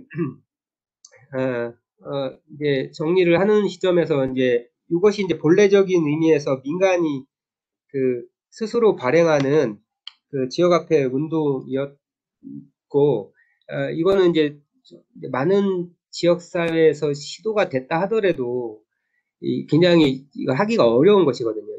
이것을 하는 과정에서 누군가의 활동을 해야 되고, 또 아무리 서로 품앗이 방식으로 한다 하더라도 사업을 할 때 드는 비용이 들어가고, 이거를 인간이 스스로 조달해서 운영한다라고 하는 것은 이제 쉬운 일이 아니어서 사실 약간 지지부진한 지역화폐 운동이 한국 사회에서 진행이 됐었다고 봐요. 그러던 중에 이제 아시는 것처럼 이제 그 이재명 그 도지사님께서 예전에 성남시장으로 있을 때 그때 이제 이 지역화폐를 지자체가 이제 이름으로 이제 발행이 되기 시작하면서부터 지금은 이제 그게 이 전국적으로 특히 이제 이 코로나 전국의 재난지원금이랑 연결이 되어서 지금은 거의 99%의 모든 지자체가 이 지역화폐를 하는 것으로 바뀌고 있는 거죠. 그래서 행정안전부가 이제 지역사랑 상품권 법률안을 근거해서 각 지방정부가 지역화폐를 발행할 경우 거기에서 뭐 3%, 4% 정도의 그 비용을 이 총 발행액의 그 정도의 비용을 이제 지원해주고 그러니까 이제 지방정부 입장에서는 중앙정부에서 돈 지원해주는데 안 할 이유가 없잖아요. 그래서 자기 지방정부에 대해서 좀 더 얹어가지고 지역화폐라는 이름으로 관행지역화폐가 이제 유행하기 시작한 거죠. 그래서 뭐 제가 이제 이 이름을 이제 뭐 농산물도 이제 관행 농산물 뭐 이제 그렇게 얘기를 하듯이 이 지역화폐도 이제 일종의 이제 관행 지역화폐가 생기게 된 거죠. 어떤 면에서는 이 전국 지자체랑 뭐 정부까지 해서 다 지역화폐야 뭐 때로는 정치적 이슈도 되고 이러다 보니까 이제는 이제 지역화폐라는 말이 낯설지 않은 사회가 된 거죠. 만약에 이 정부가 이러지 않았으면 아직도 사람들은 지역화폐가 뭔 소린가 이렇게 했었을 건데 지금은 이제 관이 뭐 이 지역화폐라는 말을 모르는 사람은 이제 거의 없게 관이 주도가 돼서 하다 보니 이제 낯설지 않게 되고 일종의 뭐 지역화폐라는 그 개념과 용어 자체가 시민권을 얻었다고도 볼 수 있습니다. 그러나 다시 이것이 지역화폐 운동 측면에서는 어떤 면에서 이런 긍정적인 그 효과가 있었음에도 불구하고 이것이 또 가지고 있는 부정성 또한 이제 있는 거잖아요. 뭐 몇 가지 특징을 좀 보면 관행지역화폐라고 하는 것은 화폐 발행과 그 운영의 주체가 지방 정부가 되는 거고, 이제 이 중앙 혹은 지방 정부의 세금을 쓰고 그 행정력과 신용에 기반해서 화폐를 유통시킨다라고 하는 것이죠.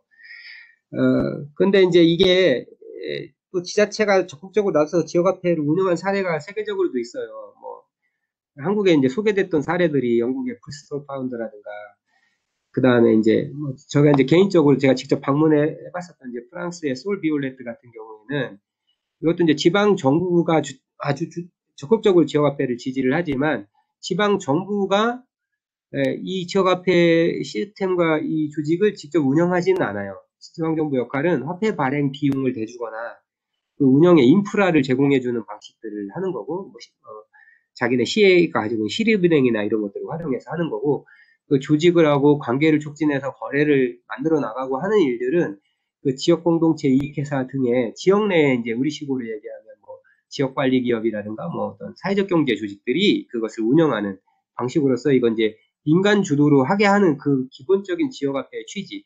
그래서 지역 주민이 스스로 발행하고 한다라고 하는 그런 측면이 굉장히 중요한 거잖아요. 그런 부분들을 더 촉진하려고 하는 방향이었다는 거예요. 근데 이제 이 한국 사회는 이게 이제 이게 참 어떤 면에서는 되게 한국 사회가 재밌습니다. 이게 사회적 경제가 제도화되는 과정도 그렇고 아주 빠른 시기 안에 수백 년간 뭐 싸우고 뭐 요청하고 뭐 하고 해서 제도 하나 법률 만들기 어려운데 이제 우리는 쉽게 만들어 나가는 거죠. 특히 이제 아시는 것처럼 지방정부 지역화폐는 뭐 이제 기본적으로 이것이 운영되는 원리는 이 일반적인 신용카드의 그 카드 그 결제망을 타고 있는 것이고, 그 다음에 그 사용을 하면 사용한 금액에 뭐 보통 10에서 15% 정도의, 많을 때는 막 20% 정도까지 캐시백을 받을 수 있으니까 뭐 안 쓰면 바보다 이런 말이 나오는 거잖아요. 그리고 이제 이렇게 돈을 이제 푸게 된 거는 일종의 정부 입장에서 봤을 때는 이런 거죠.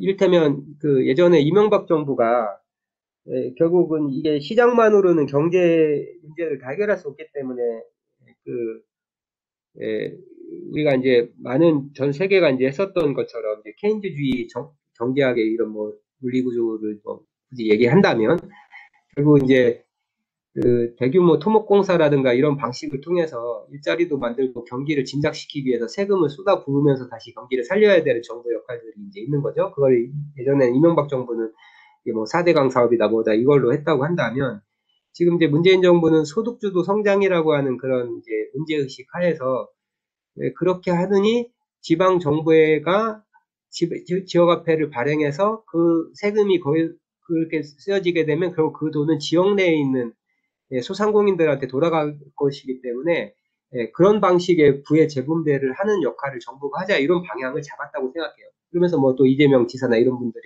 또 이제 실제 이제 실천 사례도 있었고 이러다 보니 저는 뭐 4대강 사업을 하느니 예산을 이렇게 쓴 것은 당연히 그것과 비교해서는 훨씬 더 좋은 일이라고 생각해요. 이렇게 하는 게. 그것이 현재 관행 지역화폐가 가지고 있는 긍정적인 특징이라고 얘기할 수는 있습니다만 그러나 다시 또 다른 측면에서 보면 그렇게 많은 예산을 이런 지역화폐라고 하는 것에 캐시백 형태로 하는 그런 어떤 그 소모성 경비로 써야 되느냐라고 하는 또 그런 또 질문도 있을 수가 있습니다. 그리고 또 이 과정에 실제로는 참여하고 있는 이 결제 시스템들을 관리 운영하는 여러 이제 플랫폼들이 있잖아요. 그런 플랫폼들이 그걸 피지 업무라고 하는데 결제하고 뭐하고 하는데 이때 수수료를 받고 그 다음에 이때 충전을 하기 위해서 냈던 현금을 예치를 해가지고 그걸 운용하는 이제 예수금의 어떤 상품권, 전자상품권 사업을 하는 그런 회사들, 그 은행들 이런 데들은 이 과정에서 어떻게 보면 돈을 많이 벌 수 있는데 결국 이 비용들이 다시 또 세금으로 나가야 되는 거죠. 그러면 또 한편의 질문들은 그렇게 많은 예산을 들여서 소모성 경비를 쓰는 문제, 소모성 경비와 어차피 부를 재분배한다는 측면에서 지역에 재분배한다는 측면에 동력자가 치더라도 그 관리 운영 비용이 수백억, 수천억 이렇게 나가게 된다면 이것이 지속 가능하고 정말 유익한 것이냐. 정말 만약에 이를테면 너무 중앙에 의존적이고 서울 수도권 중심으로 부가 쏠리는 문제를 해결해서 지역 내의 부를 재분배해야 된다고 생각한다면 일시적인 것이 아니라 지역 내 부가 순환될 수 있도록 하는 그 산업 생태계를 재구축하거나 지역 공동체가 사회적 자본을 강화하기 위한 근본적인 투자를 해야 되는 것 아니냐 하는 문제의식을 가질 수는 있다고 봅니다. 저도 이제 그런 생각을 하는 편이긴 합니다만, 뭐, 이 정부가 그런 것까지 다 해서 뭐, 총체적으로 그렇게 하기에는 이건 정부의 힘만으로 되는 것은 또 아니고 민간이 또 받쳐줘야 되는 문제이기 때문에 아무튼 이제 방향은 그런 고민들은 할 수 있다는 거죠. 근데 어떤 면에서 4대강 돈 쓰듯이 손쉽게 쓰려면 기왕이면 그보다는 이게 낫다라는 측면이 이제 관행 지역화가 가지고 있는 어떤 긍정성이자 또 이제 하나의 또 부정적인 측면도 이제 이렇게 설명을 할 수 있는 건데요. 뭐 그런 내용들이 이렇게 쭉 이제 서술이 되어 있는 겁니다. 그래서 뭐 관행지역화폐는 뭐 역외 유출, 지방 소멸의 위기에 대안인가 뭐 대부분 역외 유출을 방지하기 위해서 지역화폐를 한다 이렇게 말씀을 합니다만 관행지역화폐는 솔직히 이거는 인정해야 된다고 생각해요. 왜냐하면 현재 그 카드망 신용카드망을 쓰고 있기 때문에 이를테면 우리가 지역화폐 시민들이 충전해서 한 지역 내에 있는 상점에다 결제를 하게 되면 원래는 그 상점에서 결제를 받은 상인이 그 지역화폐를 가지고 자기의 원료를 사거나 아니면 또 다른 지역 내에 어떤 이 소상공인들한테 지역화폐를 결제하면서 그 화폐가 계속 돌아야 지역 내에서 순환이 돼야 이게 지역화폐의 의미가 있는데 지금 카드망으로 바로 현금이랑 환전되는 구조를 갖고 있기 때문에 그럼 결과적으로는 한 번 정도의 사용을 했다는 것이지만 다시 이 산업 생태계와 이 생태계 구조상 소득권 중심으로 되어 있고 또 이게 다시 또 글로벌 자본에 이렇게 종속되어 있는 구조를 본다면 부가 역에 유출되는 구조는 피해갈 수 없는 거잖아요. 아까 그래서 말씀드린 게 부의 산업 생태계가 구축되는 문제들이 있지 않은 채 지역화폐라는 형식이 지역 내의 부를 순환시키고 역에 유출을 방지한다 이렇게 보는 것은 좀 그 무리이고요. 그렇게 되지 않겠죠. 그래서 이거는 솔직히 할 수 없고 다만 너무 소득이 없어지고 경기가 침체되어 있기 때문에 일시적인 경기 부양 책으로서는 일리는 있을 수 있다 이렇게 생각을 합니다. 자, 그래서 저희 대전에서 최근에 이제 흐름은 한반네츠의 그 성과를 바탕으로 하되 한반네츠의 두루가 갖고 있는 한계가 있어요. 그죠? 이 두루는 현행화폐랑 이제 바꿔주지 않는 폐쇄형 화폐이기 때문에 더 근본적인 성격을 갖고 있고 현행 그 화폐, 법정화폐나 US 달러를 기축통화로 하는 화폐가 갖고 있는 이런 이제 글로벌 금융자본에게만 유리한 화폐 제도로부터 자유로울 수 있다는 그런 성격이 있음에도 불구하고 사실 이거는 그만큼 확장성을 갖기는 되게 어려운 거예요. 확장성과 범용성을 갖기 위해서는. 사람들은 현금이 필요할 수밖에 없잖아요. 그런데 그런 사람들이 이 두루로만 거래하거나 두루 일부 현금 일부 거래한다 하더라도 이것이 이제 발전의 확장력에는 한계를 가질 수밖에 없는데 그래서 이제 보통 일반적으로 이제 다른 방식으로 했었던 것이 일종의 상품권 방식의 그러니까 그 특정한 조직이나 특정한 목적을 위해서 지역 내에서 화폐가 설계되도록 하는 방식으로 쓰더라도 그 돈을 가능하면 재사용도 하고 이렇게 쓰더라도 현금이 필요하면 바꿀 수 있도록 하는 것들에 대한 지역화폐 유형들에 대해서 고민을 하게 된 거예요. 그래서 이제 그런 것들이 뭐 있었던 사례들을 좀 총괄을 해서 새로운 유형의 지역화폐를 만들어 보자라고 하는 이제 방향들을 갖게 됐습니다.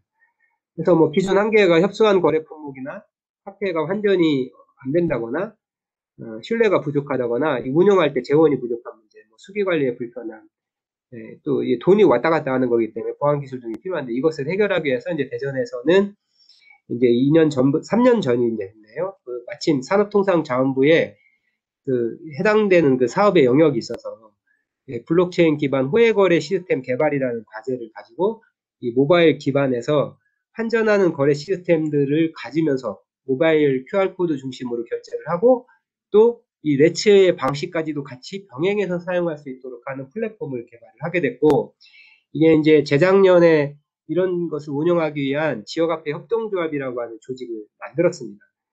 지역화폐 협동조합이라는 조직을 만들고 이 모델은 독일에 있는 킹가우어 모델이긴 합니다. 근데 이제 킹가우어 모델보다는 조금 더 이제 약간 이렇게 한계를 뒀던 거는 킹가우어 모델은 돈의 가치를 시간이 지나면서 떨어뜨리는 감가하는 화폐 모델을 가졌다고 한다면 저희는 이제 그렇게 하지는 않았고 나머지 환전하는 방식이나 거래액의 일부를 이 소비자들이 기부할 수 있도록 하는 권한을 주고 가맹점이 환전을 하러 들어올 때는 3%의 수수료를 매겨서 환전을 억제하면서 그 가맹점의 재사용을 유도하는 방식의 시스템은 킹가우어 모델을 이제 잡게 된 거죠. 그렇게 해서 이제 정리를 하겠습니다. 현재 이 지역화폐 협동조합에는 이제 어플리케이션으로 이제 한바페이 이렇게 하면 대전에서 이제 사는 이제 주민들은 이제 누구나 어플을 깔아서 이것을 충전해서 사용할 수 있도록 되어 있어요. 그래서 이제 작년 말에 한 1000명 정도의 그 회원들이 한바페이의 유저로서 가입을 했고, 가맹점도 지금 150개 이상의 이제 가맹점들이 가입을 했습니다. 그리고 우선은 이제 그 환전하는 방식으로 되어 있고, 또 원래 쓰던 이제 레츠도 사용할 수 있도록 이렇게 만들어지게 된 거고, 그래서 이제 올해는 이 환전하는 지역화폐의 어떤 그 태환성 그 한바페이 드림과 이 두루와 같은 그것을 각 동네별로 이렇게 만들어 나가는 것을 계획으로 삼고 있습니다. 그래서 작년에도 마을 공동체랑 지역 상권이 결합하는 모델 하나, 또 사회적 경제 간의 거래를 하는 모델 하나, 그 다음에 대학가와 그 상점을 중심으로, 대학가 상점과 대학교를 중심으로 하는 모델 하나 해서 이 세 가지 유형을 전략 가맹지역으로 만들어서 조직 사업을 해서 이제 1000명과 150개의 가맹점의 목표를 달성한 거고, 이제 이 모델을 올해는 좀 더 확장시킬 계획으로 가지고 이제 있습니다. 이제 뭐 여기까지의 내용이 이제 한반네츠를 좀 길게 말씀을 드렸는데, 그 이후로 이제 지역에서 대전에서 이제 지역화폐 협동조합이라는 조직을 만들면서 새로운 형식의 그 어떤 모바일 기반의 환전한 지역화폐 시스템까지 결합된 모델로 이제 민간 지역화폐의 새로운 어떤 길을 내고 있는 이제 대전의 사례를 말씀을 드렸습니다. 아무튼 이렇게 너무 혼자 일방적으로 이렇게 말씀드리게 돼서 죄송하고요. 어떻게 해야 될지 잘 모르겠는데, 일단 여기서 끊고 혹시 아직도 접속해 계신 분이 있으시다면 좀 의견을 같이 듣는 것으로 하겠습니다. 네, 장시간 고생해주신 우리 김성훈 대표님 위해서 박수 한번 부탁드리겠습니다. 그 마이크 음소거하시고요. 네, 박수를 쳐주시고 아니면 안 되시면 입으로 박수 쳐주시면 되겠습니다. 네, 감사합니다. 짝짝짝짝짝짝짝. 네, 고생 많으셨습니다. 자, 그러면 예전 방식대로요. 그 오늘 참여하신 분들 중에서 그 질문을 1분 이내에 해주시고 그 대한 대답은 김성훈 대표님께서 3분 이내에 이렇게 정리를 해서 발표해 주시면 감사하겠습니다. 지금 말씀 잘 들리시나요? 말씀 잘 들리시나요? 네. 네. 그러면 누구부터 그러면 그 질문을 해보실까요? 네. 성함 말씀해 주시고 바로 질문해 주시면 감사하겠습니다.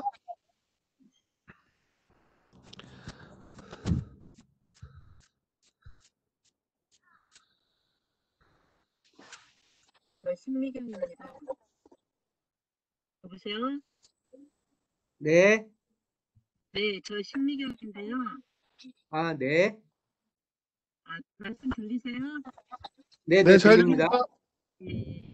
저는 이제 그 정부에서는 지역 화폐하고 그냥 레츠들 화폐가 어떻게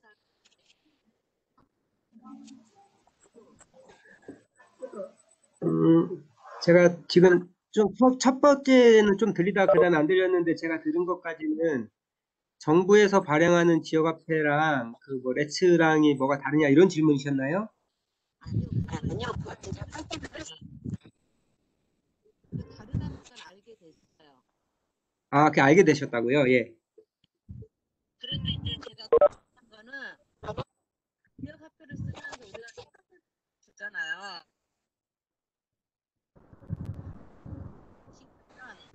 그걸 이제 제 카드사들이 가만히 있으니까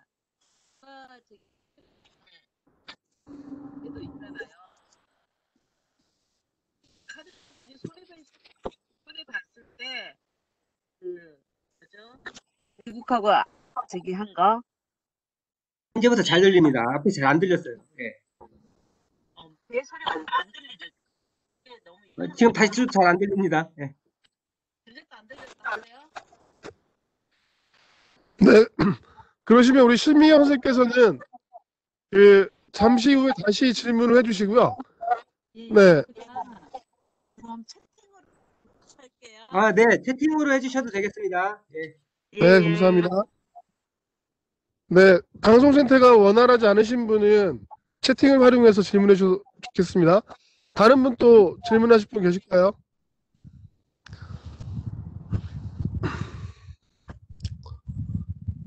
네, 성함 말씀하시고 질문하시면 되겠습니다.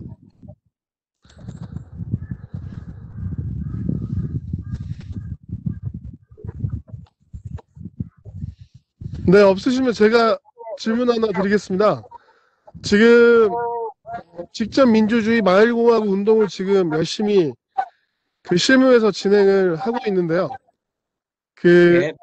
한반레츠 우리 운동을 이제 오랜 기간 진행해 오시면서 여러 가지 이제 좌절과 그리고 보람 뭐 느끼시면서 아주 끈질기게 잘 해오신 것 같아요. 그래서 그 부분에 있어서 너무나 제가 감동을 많이 받았습니다. 제가 한 가지 질문을 드릴 것은 마을공화국 운동과 관련해서 우리가 지금 사실은 전국에 지금 직접 민주주의 마을공화국의 이념을 가지고 이렇게 모여들 계신데 이 한반레츠 운동처럼 지역화폐 운동을 저희가 아까 쭉 말씀을 들어보니까 배우고 같이 이 공동체에서 실행을 해나가면 우리 공동체의 연대 강화시킬 수 있고 마을공학 운동을 좀 더 체계적으로 진행할 수 있지 않겠는가. 그리고 그간의 어떤 사회 체제의 대안 체제로서 확고하게 자리를 잡을 수 있지 않겠는가 그런 생각을 했습니다. 이와 관련해서 우리 대표님께서 그 지역화폐 운동이 마을공학 운동과 관련해서 어떻게 이제 관련성을 맺고 진행될 수 있겠는지 말씀을 좀 해주시면 감사하겠습니다. 네.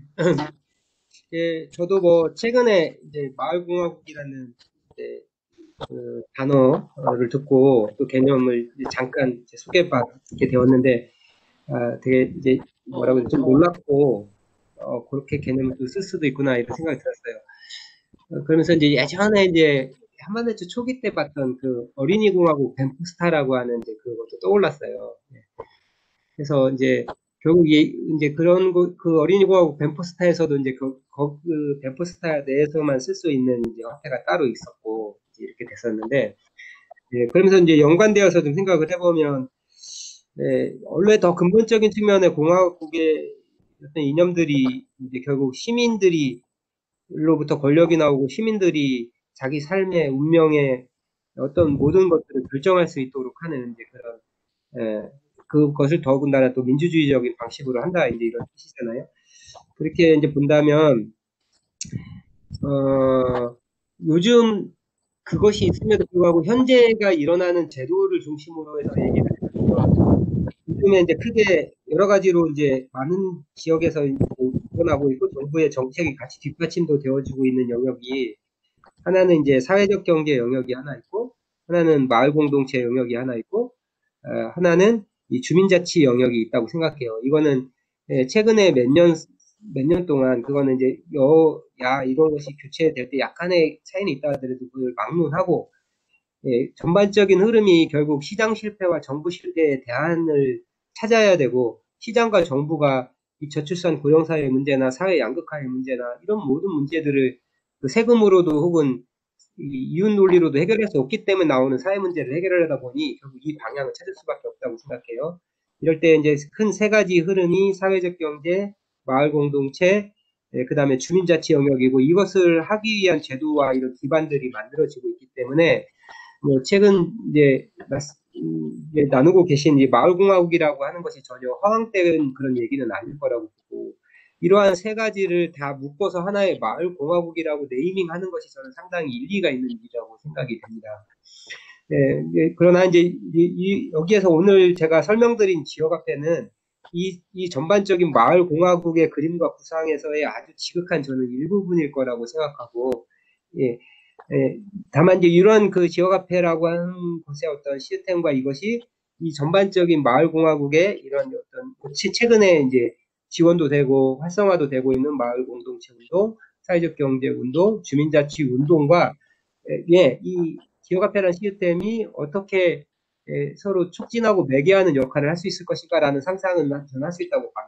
대전에도 이제 그 고민이 있습니다. 그래서 주민자치회가 뭐 주민자치 사회적 협동조합 같은 것들을 구성을 하면서 한 동네 단위에서의 예산을 집행하고 운영하는 것에 대한 아직 한계는 있습니다만 그런 의사결정을 하고 그것을 운영하고 실행하는 법인으로서의 사회적 경제 조직을 담으면서 이 과정에 이 주민들이 서로 참여하고 협력하는 방식들을 지역화폐로 매개로 하면서 동시에 이 지역화폐가 매개하는 이 시스템 자체가 의사결정 시스템이 될 수 있도록 또 하는 이제 이러한 방식들을 같이 설계하는 마을 디지털 플랫폼이라고 하는 개념들이 또 만들어지고 있기 때문에 이건 아까 말한 것처럼 이 세 가지 영역에다 플러스 과학기술적인 측면에서의 이 디지털 혁신이라고 하는 문제의식들과 또 플랫폼이라고 하는 방식들을 같이 엮어서 이제 구상을 해야 되는 그런 요청이 있을 거라고 봅니다. 뭐 근본적인 측면에서의 공화정의 원리들은 뭐 그리스 시대 이상 시대부터 있었던 이상이라고 한다면 지금 한국 사회에서는 이런 이제 세 가지 영역과 또 이제 4차 산업혁명의 의제들이 같이 결합이 되고 하는 과정 속에서 좀 상상이 돼야 될 때 그때 이 지역화폐라는 방식은 하나의 그 매개체나 촉진제로서 기능할 가능성들이 얼마든지 있다고는 생각을 하고 있습니다.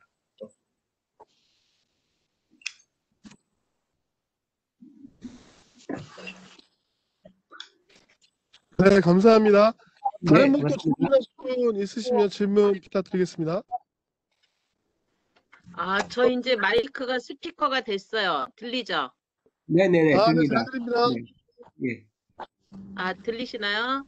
그럼 네. 잘 질문해 들립니다. 이제 질문이라기보다 이제 듣다가 이렇게 드는 생각인데요. 저희한테 10%씩 네, 포인트를 주잖아요.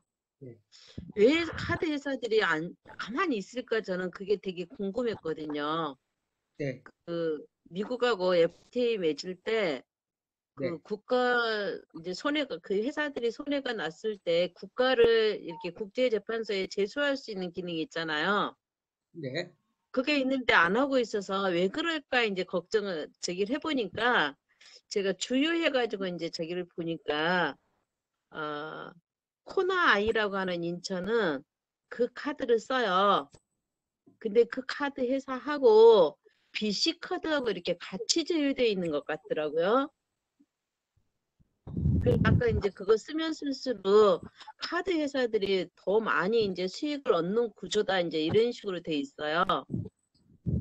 근데 이제 그거를 그 카드 회사를 끼지 않고 하는 방법은 없을까 저는 이런 생각을 하게 됐어요.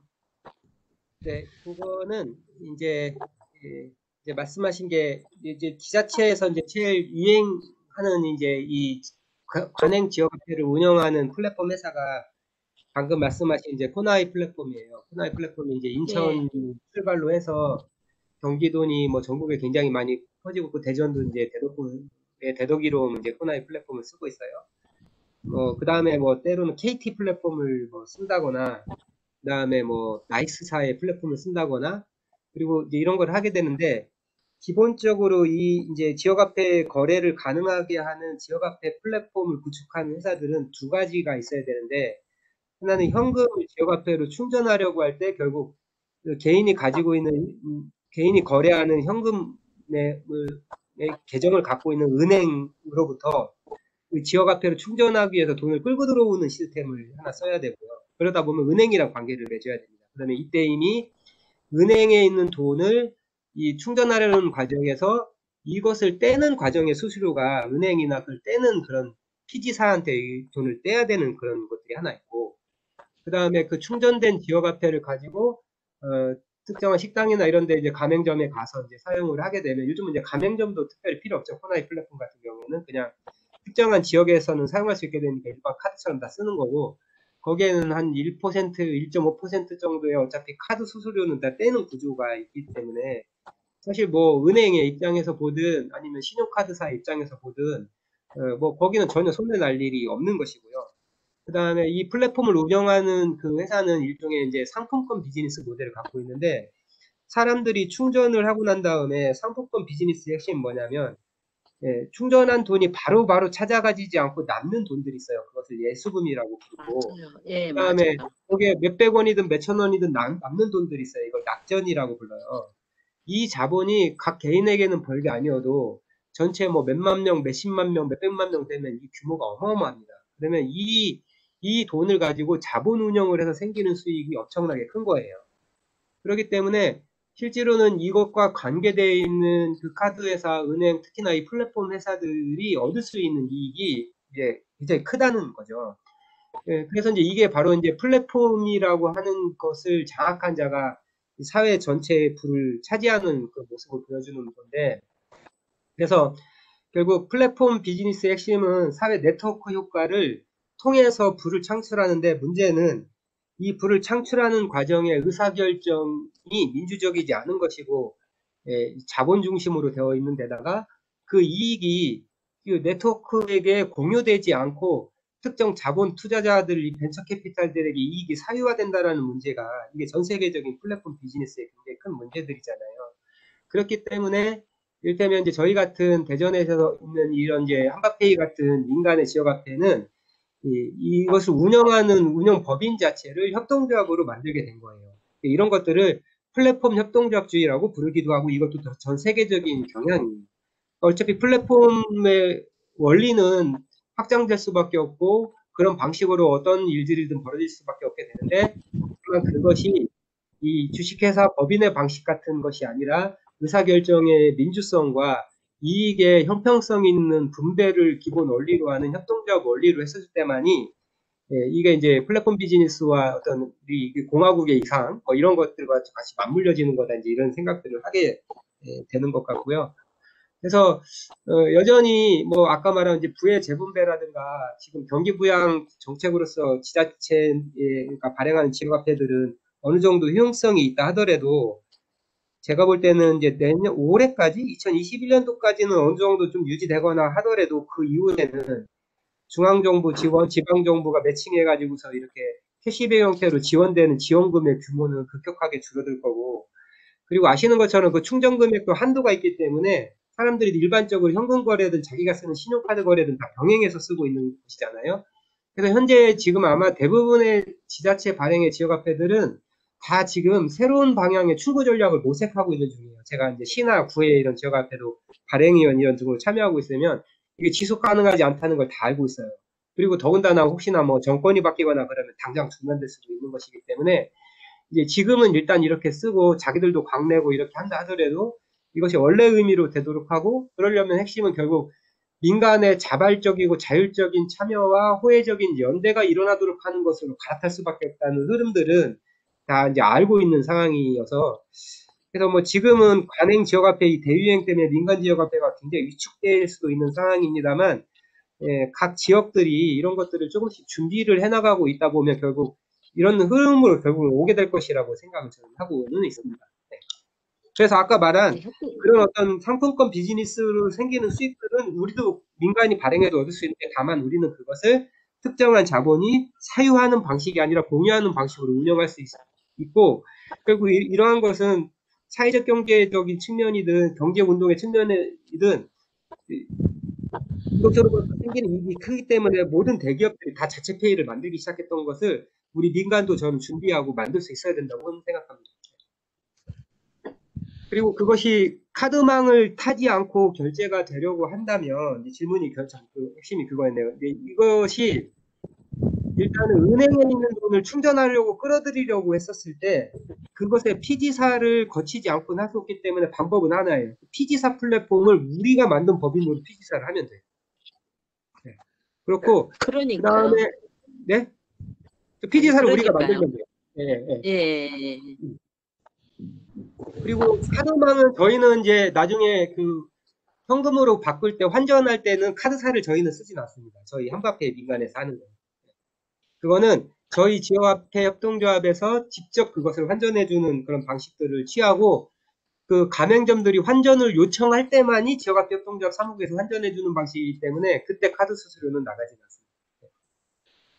그러니까 그런 방식으로는 할 수 있다고 봐요. 피지 수수료 문제는 우리가 피지사를 설립하고, 그 다음에 카드망을 쓰지 않는 것은 저희 그 한바페이가 쓰는 방식을 쓰면 예, 그 카드망을 쓰지 않을 수 있는 거죠. 그럼 지자체가 피지망 그 회사를 만들면 어때요? 지자체가 그러면 일종의 공기업으로 만드는 예. 것이겠죠. 예.